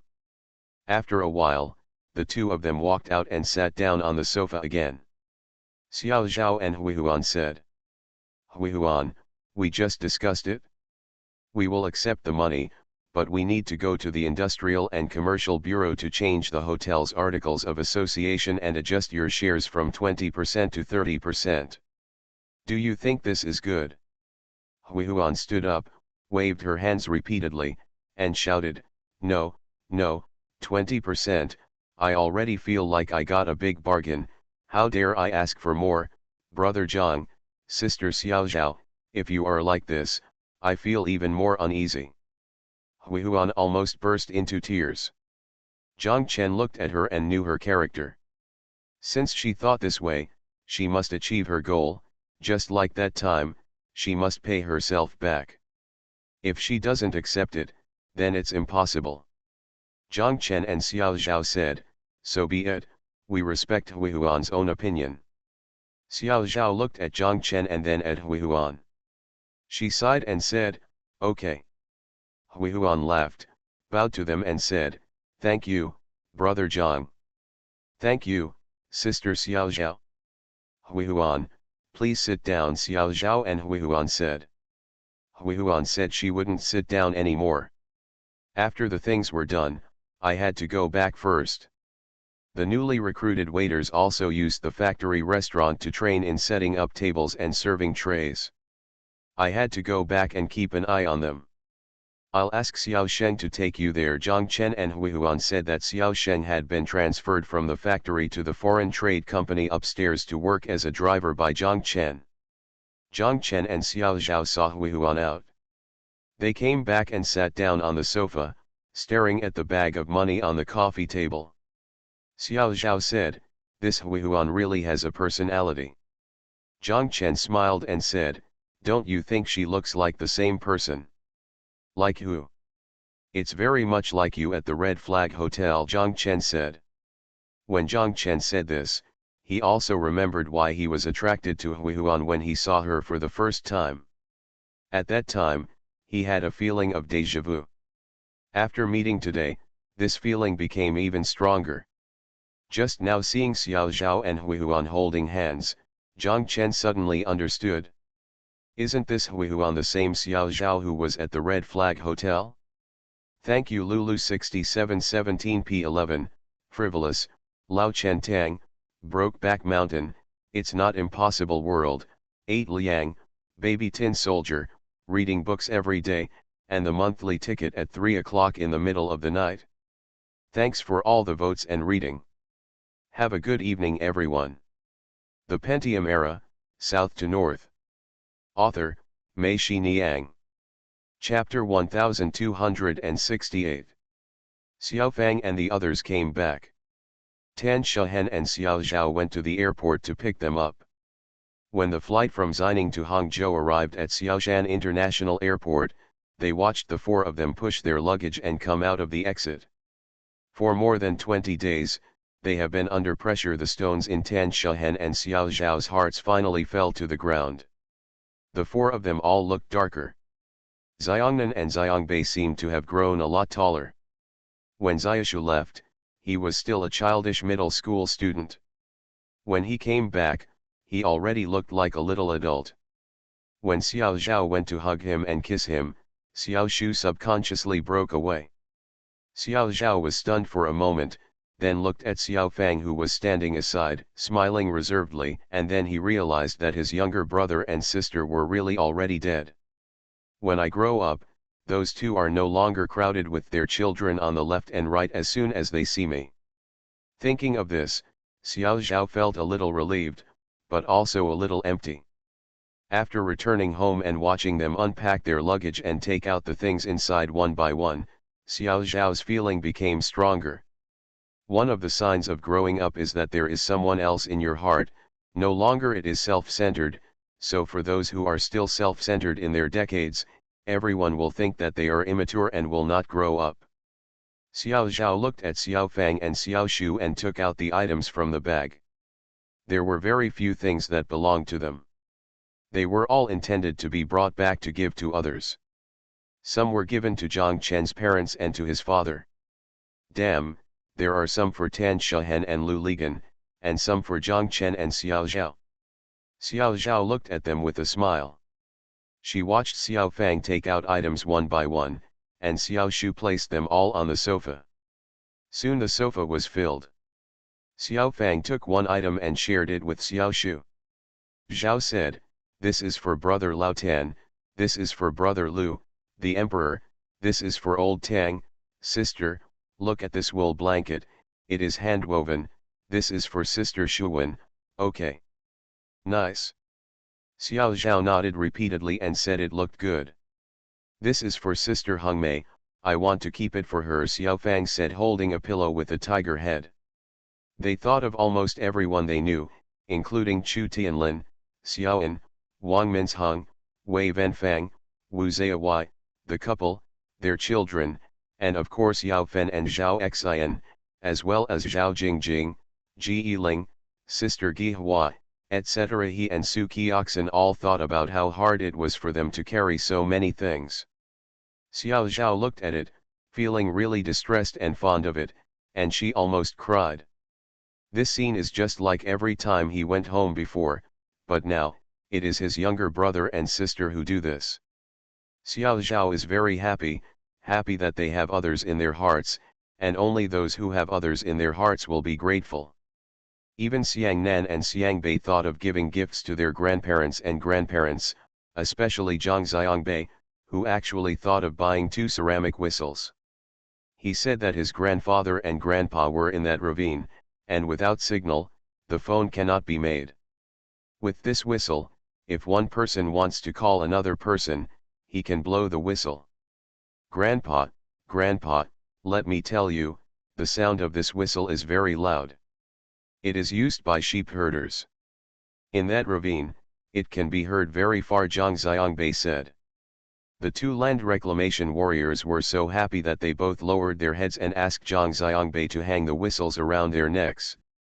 Xiangnan bought them 2 pairs of leather shoulder pads, saying that their shoulders would not hurt when picking things like this. The 2 pioneer warriors quickly accepted them.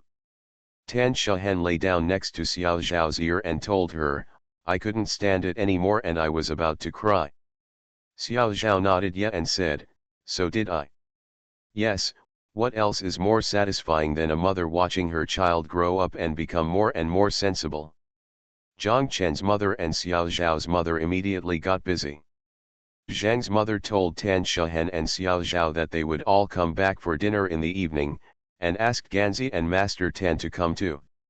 Tan Shahen and Xiao Zhao nodded repeatedly, saying, "Of course, that the most important thing today is that Xiao Fang and Xiaoshu have returned from south to north, and other things can be put aside." In September, all schools started school. Xiao Fang and Xiaoshu, Xiangnan and Xiangbei all went to school. After the school started, Xiao Fang was already a senior, Xiangnan was in 6th grade, and Zhang Xiangbei was in 5th grade. Xiao Zhao drove Xiao Fang to register. When Xiao Fang's teacher saw Xiao Zhao coming, he came over and told Xiao Zhao that Xiao Fang would graduate in 1 year. If possible, he would learn basic subjects like us. Yes, it is best to go abroad for further study. Based on Xiao Fang's grades and abilities, she can definitely go to a first-class foreign university and come back with a doctorate. Xiao Zhao came back to discuss with Zhang Chen.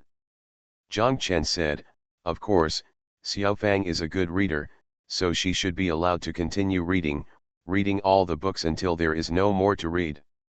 Xiao Zhao laughed and asked, "What do you read when you don't have anything to read?"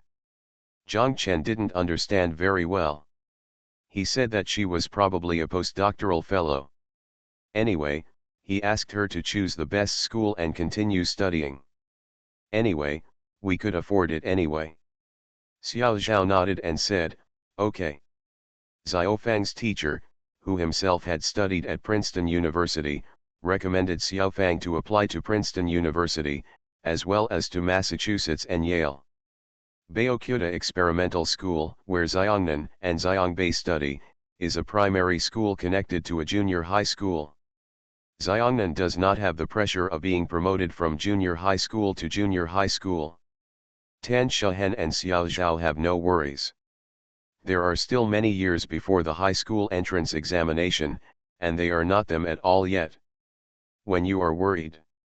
By September, Tuxianjiayuan Hotel was ready and waiting to open. Zhang Chen set the opening date for September 15. On the opening day, they would hold a very brief opening event by themselves, without inviting any important people to cut the ribbon. Hui Huan and the Executive Committee of the Development Zone Management Committee with the Deputy Director, as well as the Secretary and Director of Zij Village, clicked a few scissors, and then everyone started eating and drinking. There will be more people coming that day. The Development Zone Management Committee and several nearby village secretaries and directors will be present. Zhang Chen knows that it is not convenient for Li Yong to show up, so he is not prepared to call him. But on the 14th, Meng Ping came over from Nanjing, so they called Li Yong to have dinner at the Tuxianjiayuan Hotel on the night of the 14th, one day in advance. On this day, which happened to be Saturday, they opened 2 private rooms. This was also Hui Huan's request. She said it was called food tasting. It will open tomorrow. Today, the kitchen and chef will have to try it, and so will the waiters. Tuxianjiayuan Hotel also has a large box for 18 people.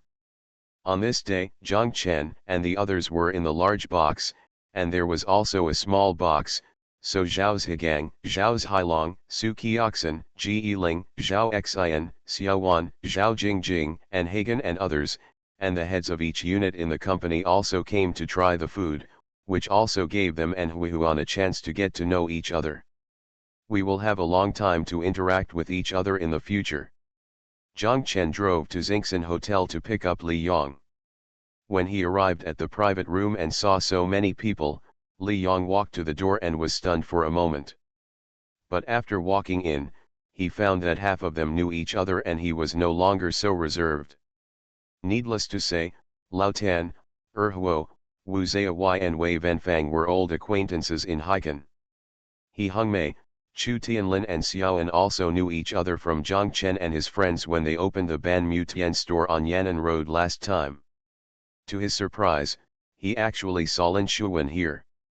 When Lin Shuwen's LinkedIn foreign language school opened, it was Li Yong who went to cut the ribbon. However, he was not invited by Zhang Chen, but by the director of the Municipal Education Commission. He went there and was told that this is currently the largest language training institution in Hangzhou, and it is also a pilot school run by social forces supported by their education committee. So Li Yong went. That is to say, they knew that Li Yong would go, so when the ribbon-cutting ceremony of Lin Shuwen School, neither Zhang Chen nor Lu Ligan nor Tan Shahan attended, but only sent flower baskets. However, there were dozens of flower baskets that day, so how could Li Yong pay attention? The reason why Zhang Chen and the others did not attend was because of what Li Yong said, melon fields and plum blossoms. Only when he got here did Li Yong find out that Lin Shuwen and Zhang Chen not only knew each other, but also that Lin Shuwen called Zhang Chen and brother. Li Yong felt a little grateful to Zhang Chen in his heart, but also felt a little uncomfortable. Zhang Chen had never told him about this matter, let alone approached him. It could be said that he was avoiding suspicion, but it also made Li Yong feel that there was a rift between them. There is an invisible wall in the middle. How come I've never heard of you talking about Miss Lin's school? Li Yong asked Zhang Chen. Zhang Chen said, when we were running the school, I didn't even have any involvement. It was Tan Shahan and the others who were helping. Li Yong smiled, a bit bitter in his smile, and reached out to pat Zhang Chen on the back to express his gratitude and understanding. Isn't it also in line with the policy guidance? Everything is going smoothly. If there is any problem, Li Yong, don't think that I will let you go. I will definitely look for you. Zhang Chen said. Li Yong forced a smile, and the two of them did not continue this topic. Huo and Wu Kai were very happy to see Li Yong. They came over with wine glasses. Li Yong stood up. Huo said, "You are forced to raise me, Li Yong. I heard that you are here to be the deputy mayor. Come here, come, let me flatter you." Li Yong laughed and said, "You idiot, don't slap my butt so hard." Wu Zai said, "I want to take a shot too. Do you want the left side or the right side? Leave half for me." "It's okay, this butt still has so much meat," the second guy said, and actually reached out and patted Li Yong's butt. People around him felt that the idiot's actions were a bit excessive, but Li Yong felt his heart heat up, as if all the past days had returned. "Come on, second-rate guy, Wu Zai, let's have a drink." Li Yong raised the cup and diverted his attention, otherwise, he felt that his eyes might become red. Each box in Tuxianjiayuan has a set of karaoke equipment. After eating for more than an hour, the women went to the box next to them to sing karaoke. The men continued to stay in this box, but they all crowded into half of the table.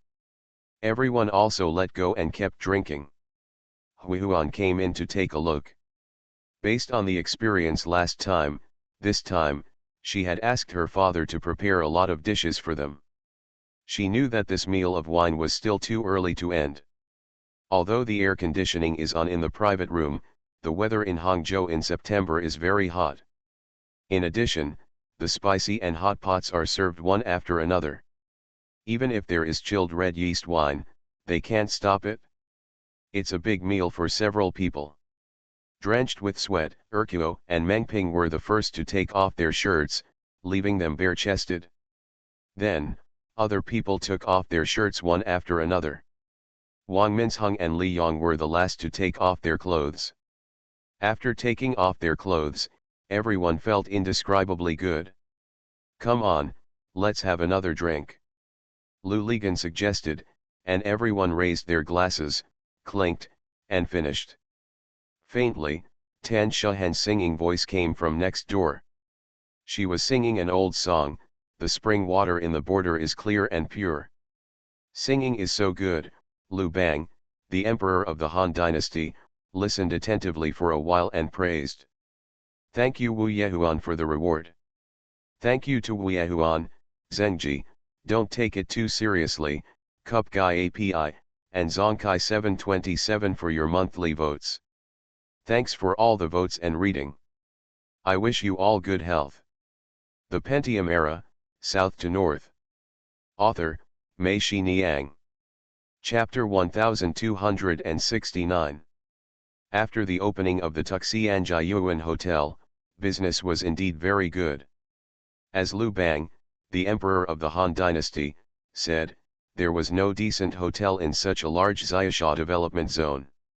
Everyone who had guests had to take them to the city to eat. It takes an hour and a half just to go back. The opening of Tuxianjiayuan Hotel has been greatly welcomed by the enterprises in the park. In addition, the location of their hotel is at the entrance of the development zone. The hotel is still being renovated, so many enterprises have moved in to take a look or come. If you sign an agreement with Huihuan, you can not only enjoy discounts with the agreed unit, but most importantly, you can sign the order. This is a very honorable thing in front of customers. Whether they are Taiwanese-funded, Japanese-funded, Korean-funded, or American-funded companies, after staying in the development zone for a long time, everyone will do as the locals do, and they have become a kind of enterprise. The style of all enterprises is getting closer and closer to domestic enterprises, especially it is a welcome and drop-off. Even American-funded companies will not say that they will send the guests away with a few burgers and a cup of coffee. They will still have a feast and eat and drink. It can be said that Tuxianjian Hotel opened with everyone's eager anticipation, and it was out of control as soon as it started. Huihuan soon discovered that there are two different groups of guests who come to eat, lunch and dinner. Lunch is mainly served by each unit, and more customers are invited. Take guests from the airport or urban area to Xiaosha. There is a hotel like this. They don't have to go to the city for lunch and rush back to Xiaosha after lunch, they all choose to eat here. Few companies would treat them to dinner. Since the guests all live in the urban area, it is a treat in the evening. They usually go to the city to treat them. But during dinner, another group of guests appeared, that is, among colleagues. They often treat each other to dinner. The majority of companies in Xiaosha Development Zone are Taiwanese and Japanese-funded companies. The Taiwanese cadres and managers in these companies are all high-income people. After get off work at night, there is no other place to go. Those small hotels on number 1 road, I thought the conditions were too simple, so I went to their place, treated each other to dinner, and sang karaoke. There are also some single live-in teachers in the university town. They can always find various excuses to treat anyone to them. In those small restaurants on number 1 road, a group of teachers are eating. From time to time one of his students would sit next to him and come over to say hello, which was somewhat embarrassing. Especially for some young male teachers, when they have a party, there are always 2 or 3 female students in the middle, which makes it even more inconvenient to eat there. This is just right, and with the teachers in colleges and universities nowadays, there are many ways to make money in their spare time. Now, the treat becomes more frequent. The appearance of these people just made up for the gap in official banquets during dinner. During lunch, few people used the karaoke in the private rooms. Everyone was talking about business seriously. At dinner, almost every private room was occupied. The singing is loud and clear. According to the characteristics of hotel guests, Huihuan extended the time to get off work in the evening, leaving enough chefs and private room service staff on duty in the kitchen. Later, naturally, 2 meals became 3 meals, and many guests sang and sang. Then, we sang until midnight, and we needed to order food again. There are many more, but they didn't come until 10 or 11 o'clock, just for the late night snack here. Late night snacks have finally become an official business period for them. This made their turnover better than they originally expected, but the deployment of personnel also became difficult, and the chefs and waiters had to work overtime in batches. Fortunately, everyone's income has also increased, and there are not many complaints. Huihuan calculated that it would be more cost-effective to pay employees more overtime wages and bonuses than to recruit new employees, so she had no plans to increase the number of employees. Compared with employees, Huihuan herself suffers the most. Employees can work overtime in batches, but she must be present every day. Hotel management is basically on-site management, and she cannot escape from it for a moment. She almost starts from morning every day. At 10 o'clock, I work until about 12 o'clock in the middle of the night, sometimes even until 1 or 2 o'clock. I felt sleepy in the middle, so the most I could do was go back to the office and take a nap. I didn't even dare to lie down on the sofa. I was afraid that someone would push the door open and see something indecent, so I could only sit there and squint my eyes. But Huihuan felt happy when she saw the business was booming and the customers kept coming every day. She felt that her efforts were worth it, so she didn't feel bitter. Zhang Chen didn't know about this situation at first. He thought that this hotel would be like other hotels, only serving lunch and dinner, and finishing at 8 or 9 o'clock in the evening.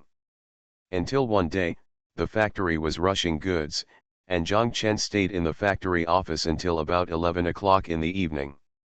Zhao Zhigang repeatedly assured Zhang Chen that the goods would definitely be loaded and shipped before 3 o'clock, and the ship would not be delayed. Later, Zhang Chen took Su Qiaxin back to the company. Zhang Chen was escorted by Su Qiaxin today. In the afternoon, Su Qiaxin came to his office and told him that although the quantity of this batch of goods was not large, the customer was a very important customer and should have great potential. He was from Germany. The company itself is very big. Every week, it ships more than 10 containers of goods purchased from China. This batch of goods has just started making wedding dresses, and it is a trial order. It will ship at noon tomorrow, but it needs to be consolidated at the dock, so it must be sent out tonight. Mr. Zhang, that damn Zhao Zhigang, why am I always worried about him? He told me 3 days ago that there is no problem, but it has not been completed yet. Zhang Chen looked at Su Qiaxin and knew what she wanted to do. Zhang Chen said, "Do you want me to help you go to the factory and keep an eye on her?" Su Qiaxin laughed and said, "Mr. Zhang, I know you are the best. I am not asking you to help me, but to be my backer. If your boss is gone, that Zhao Zhigang will be honest." Zhang Chen stood up and said, "Okay, let's go. Here it comes." When he arrived at the factory, Zhang Chen discovered that the batch of goods was still in the parking space, and there were only a dozen workers working on it. According to this progress, it would not be completed tomorrow night, let alone tonight. Only then did Zhang Chen realize the seriousness of the matter. He scolded Zhao Zhigang and asked him to immediately adjust personnel to rush the goods. Zhao Zhigang was scolded and felt unconvinced.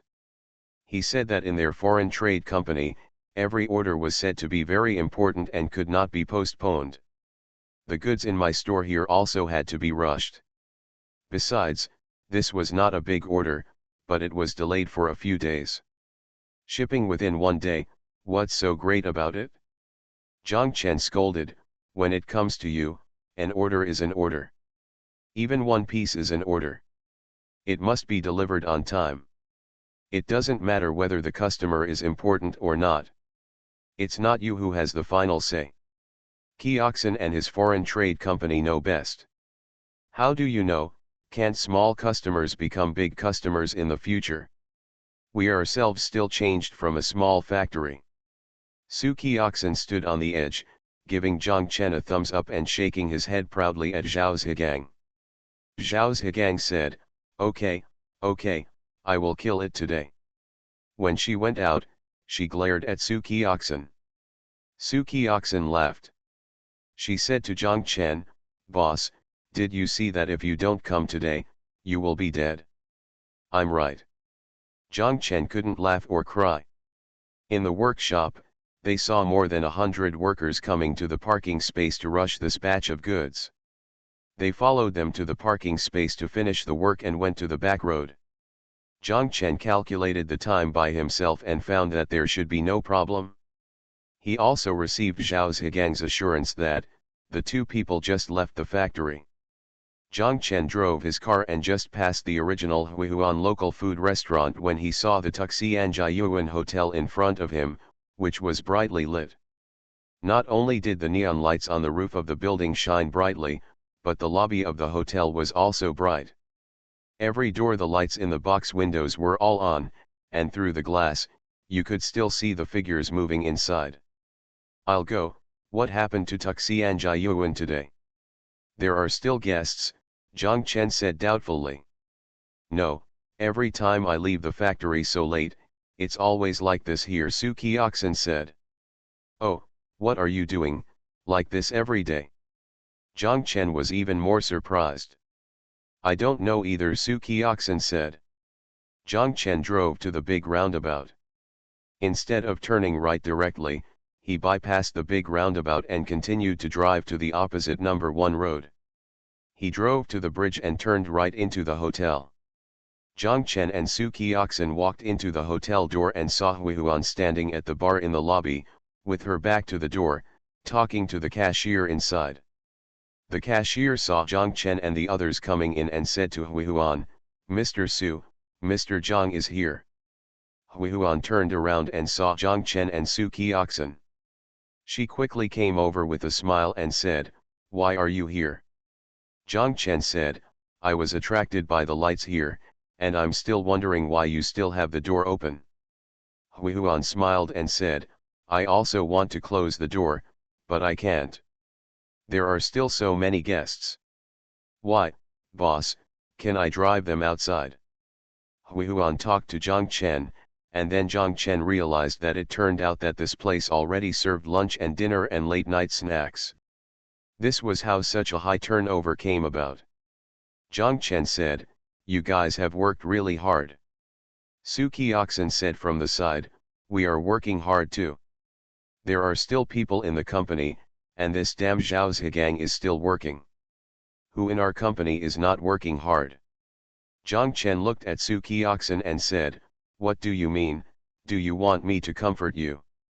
Su Qiaxin smiled and said, that's what I meant, the tofu stew here is still very delicious.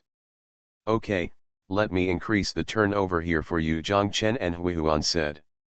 Hui Huan smiled and said, okay, thank you boss. Hui Huan led them up in the elevator. When they entered the corridor, they heard singing sounds coming from under the door of each box. Those who were singing Japanese songs could tell that they were from Japanese companies. The ones shouting you will win if you work hard are probably from Taiwan, and the ones singing Korean songs are probably from Samsung Optical or LG. Su Qiaxin said, no wonder the business here is so good. It's such a bargain. For the price of a meal, you can save the karaoke box fee and the drink fee. Next time I bring guests here, I won't go back to the city. Otherwise, I'll have to pay for it trouble. After dinner, we have to take them to KTV. Hui Huan was surprised. She asked, Mr. Su, aren't all your customers there foreigners? Do foreigners like to go to KTV so much? Of course, these foreigners who come to China don't be too smart. They not only like to go to KTV, but also like to wash their feet. Grandmas. I accompany them to wash their feet, and they see their white feet. Oh, how embarrassing, but there is nothing we can do, Su Qiaxin said. Zhang Chen and Hui Huan laughed. Su Qiaxin pointed to the doors of the boxes on both sides and said to Hui Huan, these Japanese and Koreans here are also foreigners. Look at how happy they are singing. Karaoke was originally started by the Japanese. Hui Huan nodded, yes. Thank you to the evergreen Emperor Yan for the reward of reading 2 books every day, at 3 o'clock in the middle of the night. Thank you to Tianying 1978, Pai Wuzun, Arongta Culturating, Li Rujin, and Evergreen Yan Dottie for your monthly votes. Thanks for all the votes and reading. Have a good evening everyone. You are listening to Novels at Bless Up channel. Wish you happiness and luck. Please subscribe to receive new novels. How do you feel about this novel? Please like and leave a comment. The Pentium Era, South to North. Author, Mei Shi Niang. Chapter 1270. In 2002, not only in Hangzhou but also across the country, a real estate bubble did not form. However, there was one industry that emerged from the bubble, and that was the internet. Starting from 2000, it was easy to get money and burn money very quickly in the past few years. Every internet company did not make a penny. The employee benefits and company gimmicks were exaggerated. The financial market and investment banks, looking at this arrogant darling, feel very angry, but they have no choice. Who makes them the arrogant darling and the trendsetter of the times? Especially those investment banks and venture capital institutions, where the money has been taken out, but the heart is actually empty, and everything is foggy. No one can see clearly what the future will be like, but they still have to pretend to be fat. Telling various stories to deceive more investors and invest more money on the internet. Where there are more stupid people and more money, there are more people who blow bubbles and help blow bubbles together. Finally, the bubble of the internet is blown bigger and bigger, but the bubble wall is actually getting thinner and thinner. Finally, it is again finally, in 2000, this bubble finally began to burst. There was a lot of turmoil at home and abroad, and one internet company was shut down one after another. Jiaozi in those days fell to the ground and realized that, no matter what company, no matter how big your story is, making money is the last word.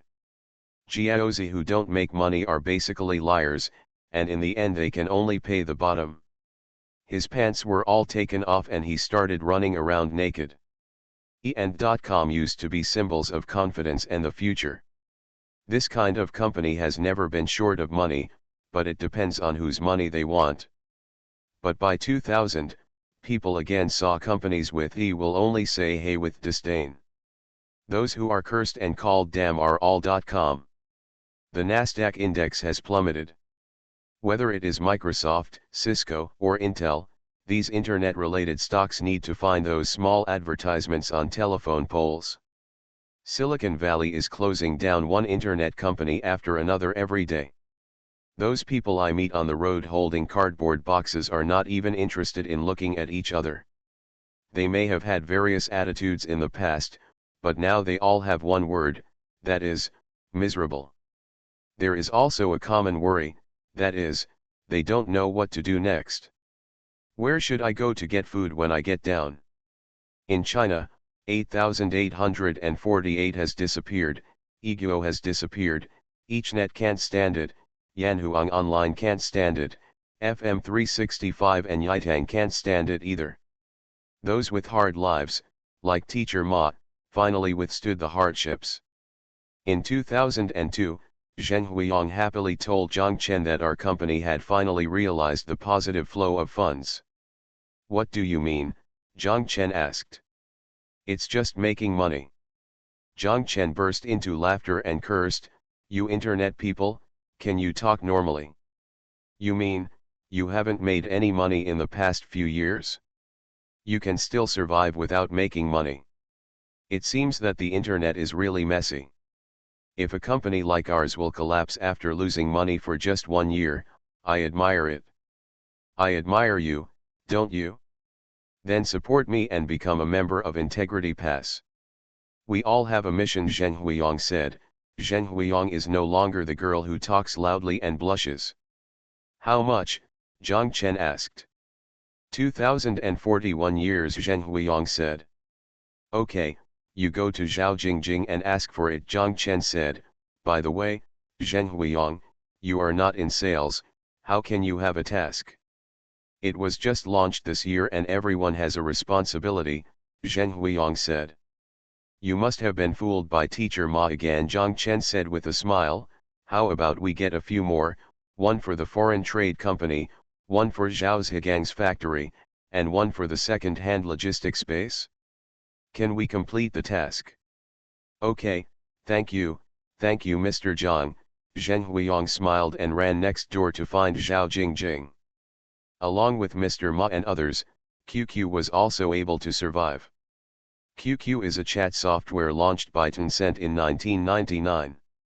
It was originally called OIC, which is an imitation of ICQ.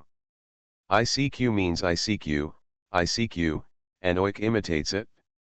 ICQ, which adds a letter O in front of ICQ, opening ICQ, means Open ICQ. In 2000, AOL, the parent company of ICQ, sent a lawyer's letter to Tencent, pointing out that Tencent had infringed the company's rights and requested a name change. Ma Huiteng had an idea and changed the name of OIC to QQ by 2002, the number of QQ users had exceeded 100,000. 3 million, there is a strong tendency to surpass MSN. At the CCTV Economic Leaders Award ceremony, Ma Huiteng personally promoted QQ to highest boss Zhang Ruimin, which attracted everyone's attention. At that time, Zhang Ruimin thought QQ was simply useless. This year is the first year of China's WTO. On December 11 of the previous year, China joined the WTO. This year, Sina, Sohu, and NetEase, with SP, that is, wireless value-added services, realized for the first time the positive flow of funds that Zheng Huiyang said. This year is also the first year of blogging. Starting from this year, Netizens have a new place to go besides forums and chat rooms, and that is blogging. May 17th of this year is World Telecommunications Day.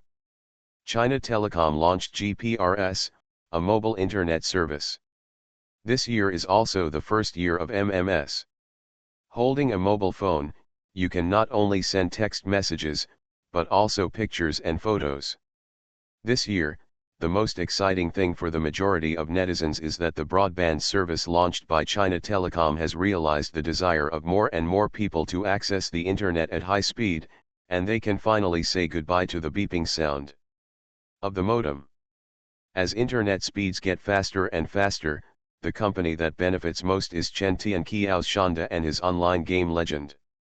In February 2002, the number of people online exceeded 120,000, and in August, the number of people online exceeded 500,000 people. By the end of 2002, the total number of registered users of Legend exceeded 40 million. According to statistics, the number of internet users in China that year was only 48.5 million. In November 2002, Legend version 1.6 Hot-Blooded Condor was launched, and it was officially announced that the highest number of online players in Legend exceeded 650,000.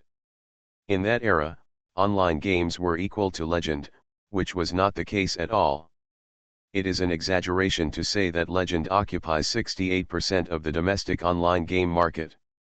The popularity of Legend, a game introduced from South Korea to China, directly created the Shanda game dynasty and Chen Tianqiao's wealth myth.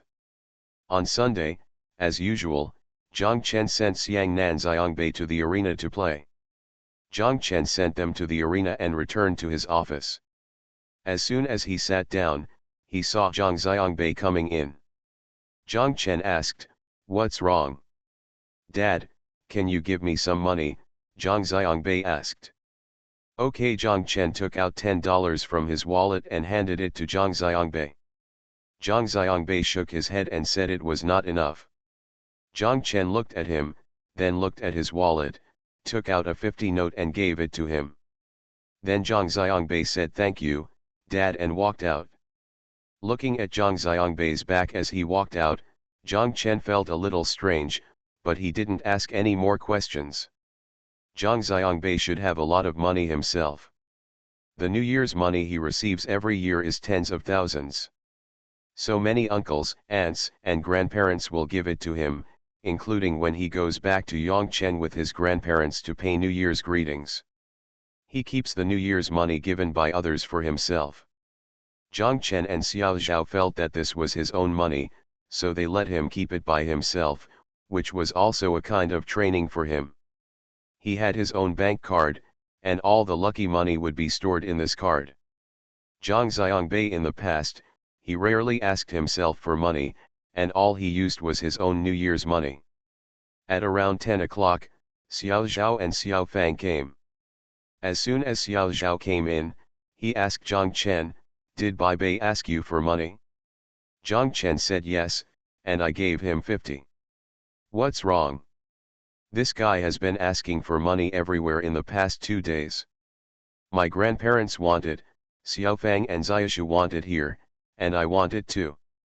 "What is he doing?" Xiao Zhao said. Zhang Chen was a little confused before, but now he was even more surprised after hearing Xiao Zhao's words. He asked, "Isn't he rich? Why is he asking for money everywhere?"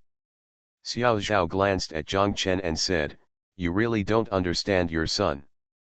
Xiang Nan manages all his money. If Xiang Nan is left alone, Xiang Bei will bring a large group of classmates to treat guests every day, buying this and that.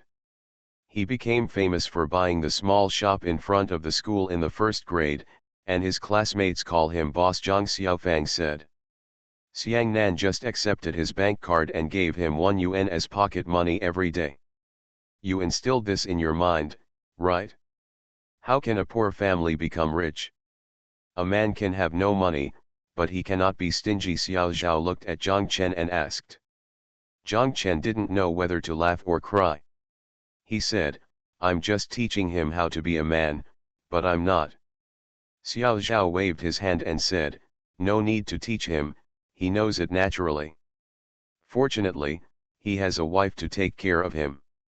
Even if he has a wife to take care of him, Lao Meng, Gangzi and the others would usually give him money, but he would hide it everywhere as private money.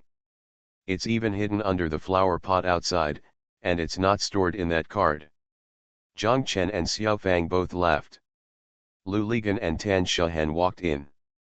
Lu Ligan asked, "What are you doing?" "Holding a family meeting." Xiao Zhao asked, "Did Bai Bei ask you for money?" Tan Shahan shook her head. Lu Li didn't make a sound, but Zhang Chen knew that he must take it. "I know, he must be doing something that Xiongnan doesn't know about," Xiao Fang said, "so he didn't ask Xiongnan for it, and he didn't ask Sister Shahan for it. He knew that if he asks Sister Shahan for it, Xiongnan will probably know." "What's going on?" Tan Shahan asked. Xiao Zhao told them the matter. When the two of them heard it, they felt that the matter was serious. They also agreed with Xiao Fang's judgment that Zhang Xiangbei must have gone to do it with the money. Xiang Nan didn't know, nor did he. Otherwise, he could just and confidently ask Xiang Nan for money. "How much do you want?" Zhang Chen asked Lu Ligan. Lu Ligan scratched his head and said, "It happened last Sunday. I gave him 500. Lu Ligan saw several people staring at him and quickly explained, "He said he wanted to buy something, so I gave it to him." Tan Shahan sneered, "He didn't even tell you how much he wanted, so you just paid him 500 yourself, right?" Lu Ligan chuckled. Zhang Chen was secretly surprised. What surprised him was that in just 1 week, Zhang Xiangbei took 500 from Lu Ligan and took money from other people. He had already spent all the money. Only today would he ask himself, yes, where did he spend it? Thank you to the Evergreen Emperor Yan, the Dal Tin Soldier, and the Daily Page for the rewards. Thank you Li Zhishan, it's so hard to name without repeating, Li Rujin, Elberkerg, Running with a Smile Y, Lu's Monthly Pass. Thanks for all the votes and reading. I wish you all good health. The Pentium Era, South to North. Author, Mei Shi Niang. Chapter 1271. Isn't it possible that I was blackmailed by a classmate? Lu Ligan said, "I was blackmailed when I was a primary school student in Yongcheng district. Damn it, I only have to pay pocket money on Wednesdays, but I still go to Laolu every day. The old wine rewarders have all been blackmailed by those picky guys." "That's because you are a coward and you are willing to give it," Zhang Chen said. "If it were me, I would fight with them. I was not gregarious when I was studying, but no one dared to mess with me. If I don't give it, what will I do if I don't give it? I'll block you in the toilet and won't let you leave even if the school bell rings," Lu Ligan said. By the way, Zhang Xiangbei must have encountered such evil forces. Xiao Zhao shook her head and said, "No, the culture of protecting children is very good. Such a thing will not happen. If there is such a thing, Xiang Nan will definitely know about it. Bai Bei and his teachers have told me that no one in school dares to bully Bai Bei." "What, he's big?" "He's not big either," Lu Ligan said. Xiao Zhao glanced at Tan Shahan and said with a smile, "He is Nan Nan's younger brother. If anyone bullies him, Nan Nan will come after him." Tan Shahan also laughed. When Xiang Nan was in the 3rd grade, why did he slap curly hair in the face for Xiangbei? Xiao Zhao told them all. Lu Ligan shouted, "Yes, Xiang Nan's residual power is still there. It's like the 13th sister of Hong Xing." "You," Tan Shahan scolded. "Or, could it be that Boss Zhang's style is back?" Xiao Fang asked. "What is Boss Zhang?" Lu Ligan asked. Xiao Fang told him the origin of Boss Zhang. Lu Ligan laughed and said, "Not bad, not bad. He does have the demeanor of his father." Xiao Zhao still shook her head and said, "He seems to be playing behind Xiang Nan and the other female classmates, who are all in a higher grade than him. I haven't heard of any classmates who are better than him, Just like his father. You wouldn't be stupid enough to invite someone who is irrelevant, right? Several others laughed. They discussed and discussed, but they couldn't figure out what Zhang Xiangbei did, but they all agreed that this matter must be clarified today and they must have a good talk with Zhang Xiangbei. Next, who is the right person to talk about becomes a question again. Zhang Chen said that if this kind of thing is not handled well, the worst situation will happen, that is, he will lie randomly because he wants to avoid this matter. I'd better go talk to him, Xiao Fang said. Xiangbei is not afraid of me. If I ask him, he will probably tell the truth. It may not be a big deal. My sister and brother-in-law talk to him. It's too serious. Or let me understand it first and then see what to do next. Zhang Chen and Xiao Zhao nodded and agreed that Xiao Fang would do the talking. At the same time, Xiao Zhao and Tan Shehen asked Xiang Nan to find out about Zhang Xiangbei's recent situation at school. At noon on Sundays, usually after practice, we return to Zhang Chen's office. If Zhang Chen and the others have something to do, Xiao Fang will take them home. If nothing happens, Xiao Fang will take the two of them. Went out to eat, sent him home after dinner, and had a small gathering in the afternoon to pick up the violin teacher at home. Xiangnan and Xiangbei came back. Xiao Zhao asked them what they wanted to eat. Zhang Xiangbei called out, Tuxian Yuan. He always heard adults talk about Tuxian Garden, but he had never been there once. He just called it this way. Whenever he called it, Xiangnan kept nodding. Sunday noon is the emptiest time in Tuxian Garden in a week. On this day, there are no official banquets, and most private dinners are held in the evening. Zhang Chen called Huihuan and made a reservation. Come down and go to Tuxian Yuan Hotel for dinner. Several adults immediately decided to go there in several cars. Xiao Zhao took Xiangnan and took Tan Shehen's car, so that Xiao Zhao could ask what he should ask in the car. Xiao Fang took Zhang Xiangbei and took Zhang Chen's Audi A8 driven by Lu Ligan. Zhang Chen understood what they meant. When they got to the car, Xiao Fang asked, Lu Ligan drove the car to make jokes, it would be soon. Relax Zhang Xiangbei's vigilance and tell them the real situation. Lu Ligan kept winking at Zhang Chen. Zhang Chen understood and shouted, Gangzi, give me your Aston Martin and I'll show off. When Zhang Xiangbei heard this, he immediately wanted to sit with Zhang Chen. Lu Ligan said, you drive your father's shabby car with your uncle. When you come back, your uncle will take you to my high-end car so that you can compare. The car is good, but your father has always refused to admit that his car is a junk car. Zhang Xiangbei nodded repeatedly and agreed to follow Lu Ligan. The three cars arrived at Xiasha and turned into the parking lot of Tuxian Yuan Hotel. Huihuan stood waiting at the gate. When she saw them arriving, she came over to greet them. Zhang Chen got out of the car and asked Huihuan, today at noon, not many people, right? Huihuan said it was okay, but there were only 7 or 8 private rooms available. That's very good, Zhang Chen said. Tan Shehen, Xiao Zhao and Xiang Nan got out of the car. Zhang Chen knew that the questioning had been completed. Looking at Lu Ligan and the others, they seemed to have no intention of getting out of the car. Zhang Chen said, let's go in first. Several people walked inside and reached the hall. Tan Shehen took Xiangnan to the seafood pool to order seafood. Huihuan accompanied them there.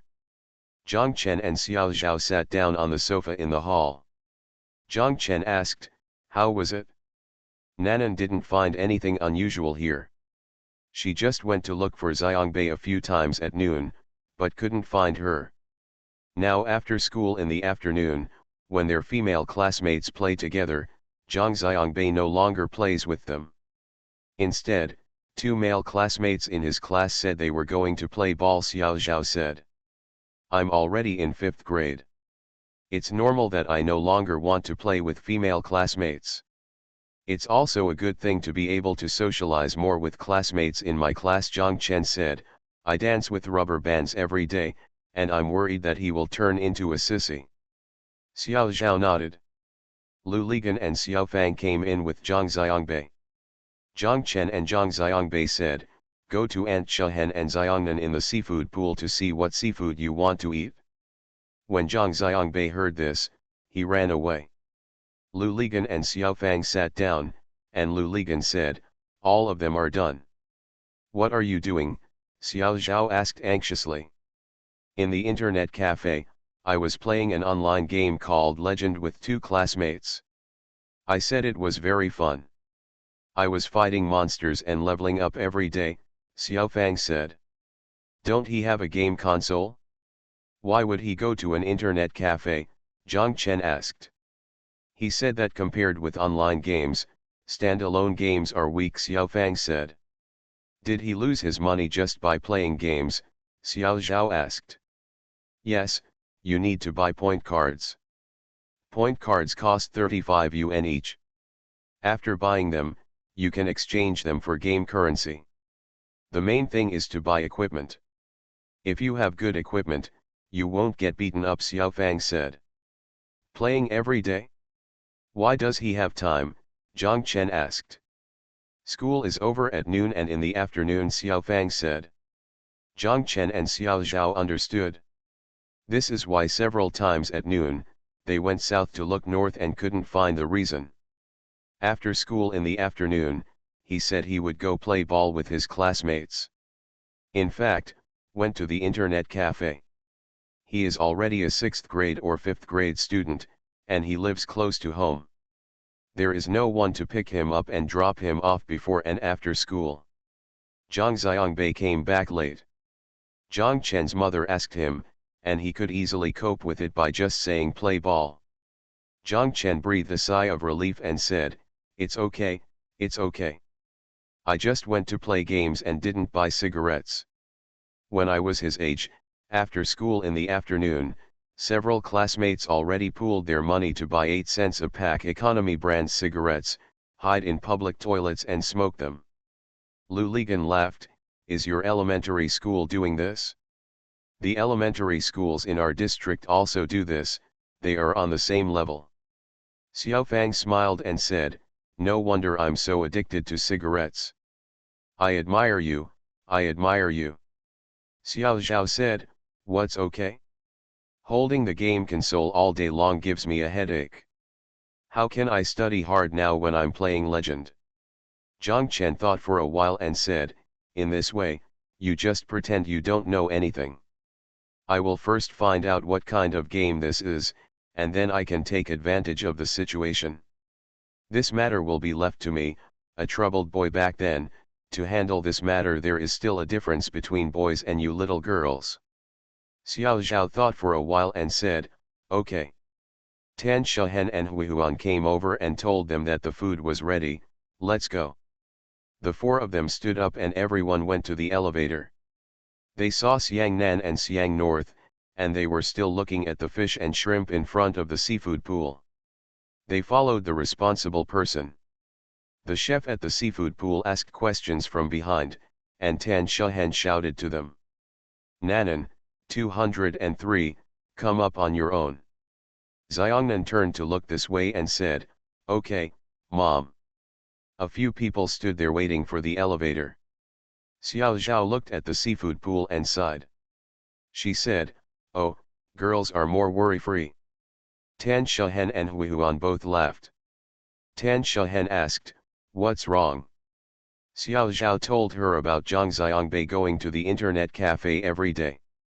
Tan Shehen understood that this was the case. Lu Ligan said, Tisk, don't worry. When girls reach high school and start to have boyfriends, you will have more to worry about. Boys won't have much to worry about. Nonsense, our Xiao Fang has never been worried about, Tan Shehen said. Xiao Zhao, have you and your parents ever worried about Xiao Fang? Xiao Zhao looked at Xiao Fang, held her hand and said, no, our whole family has been worried about Xiao Shu, including this exam. Not only our family, everyone is worried. When Xiao Zhao was talking, Tan Shehen looked at Lu Ligan. What did he mean? Lu Ligan shouted, We at Zhejiang University are of course different. Girls who can get into Zhejiang University are special cases. There are so many. After eating, Lu Ligan took Zhang Xiangbei away. Xiangnan and Xiao Fang got into Tan Shahan's car, and Zhang Chen and Xiao Zhao walked together. When they arrived at the downstairs of the dynamic zone, everyone got out of the car. Xiao Zhao and Xiao Fang walked south and north to Xiao Zhao's car. Xiao Zhao wanted to take them back. Zhang Chen, Lu Ligan, and Tan Shahan walked upstairs. Zhang Chen asked Lu Pol, "With such a great opportunity, is Zhang Xiangbei asking you for money again?" Lu Ligan chuckled. "How much did you give this time?" Zhang Chen asked. Lu Ligan said, "It's still 500. If he gets stuck in the game and can't get out, it's your fault," Tan Shahan scolded. "What? Zhang Chen asked us to pretend we didn't know anything," Lu Ligan argued. "When Zhang Xiangbei asked me for money when I didn't know anything, how could I not give it to him? Thank you to the Evergreen Emperor Yan for the reward of 2 fishes at 3 o'clock in the middle of the night. Thank you to Evergreen Yan Dottie and UN11 for your monthly votes. Thanks for all the votes and reading. Have a good evening everyone."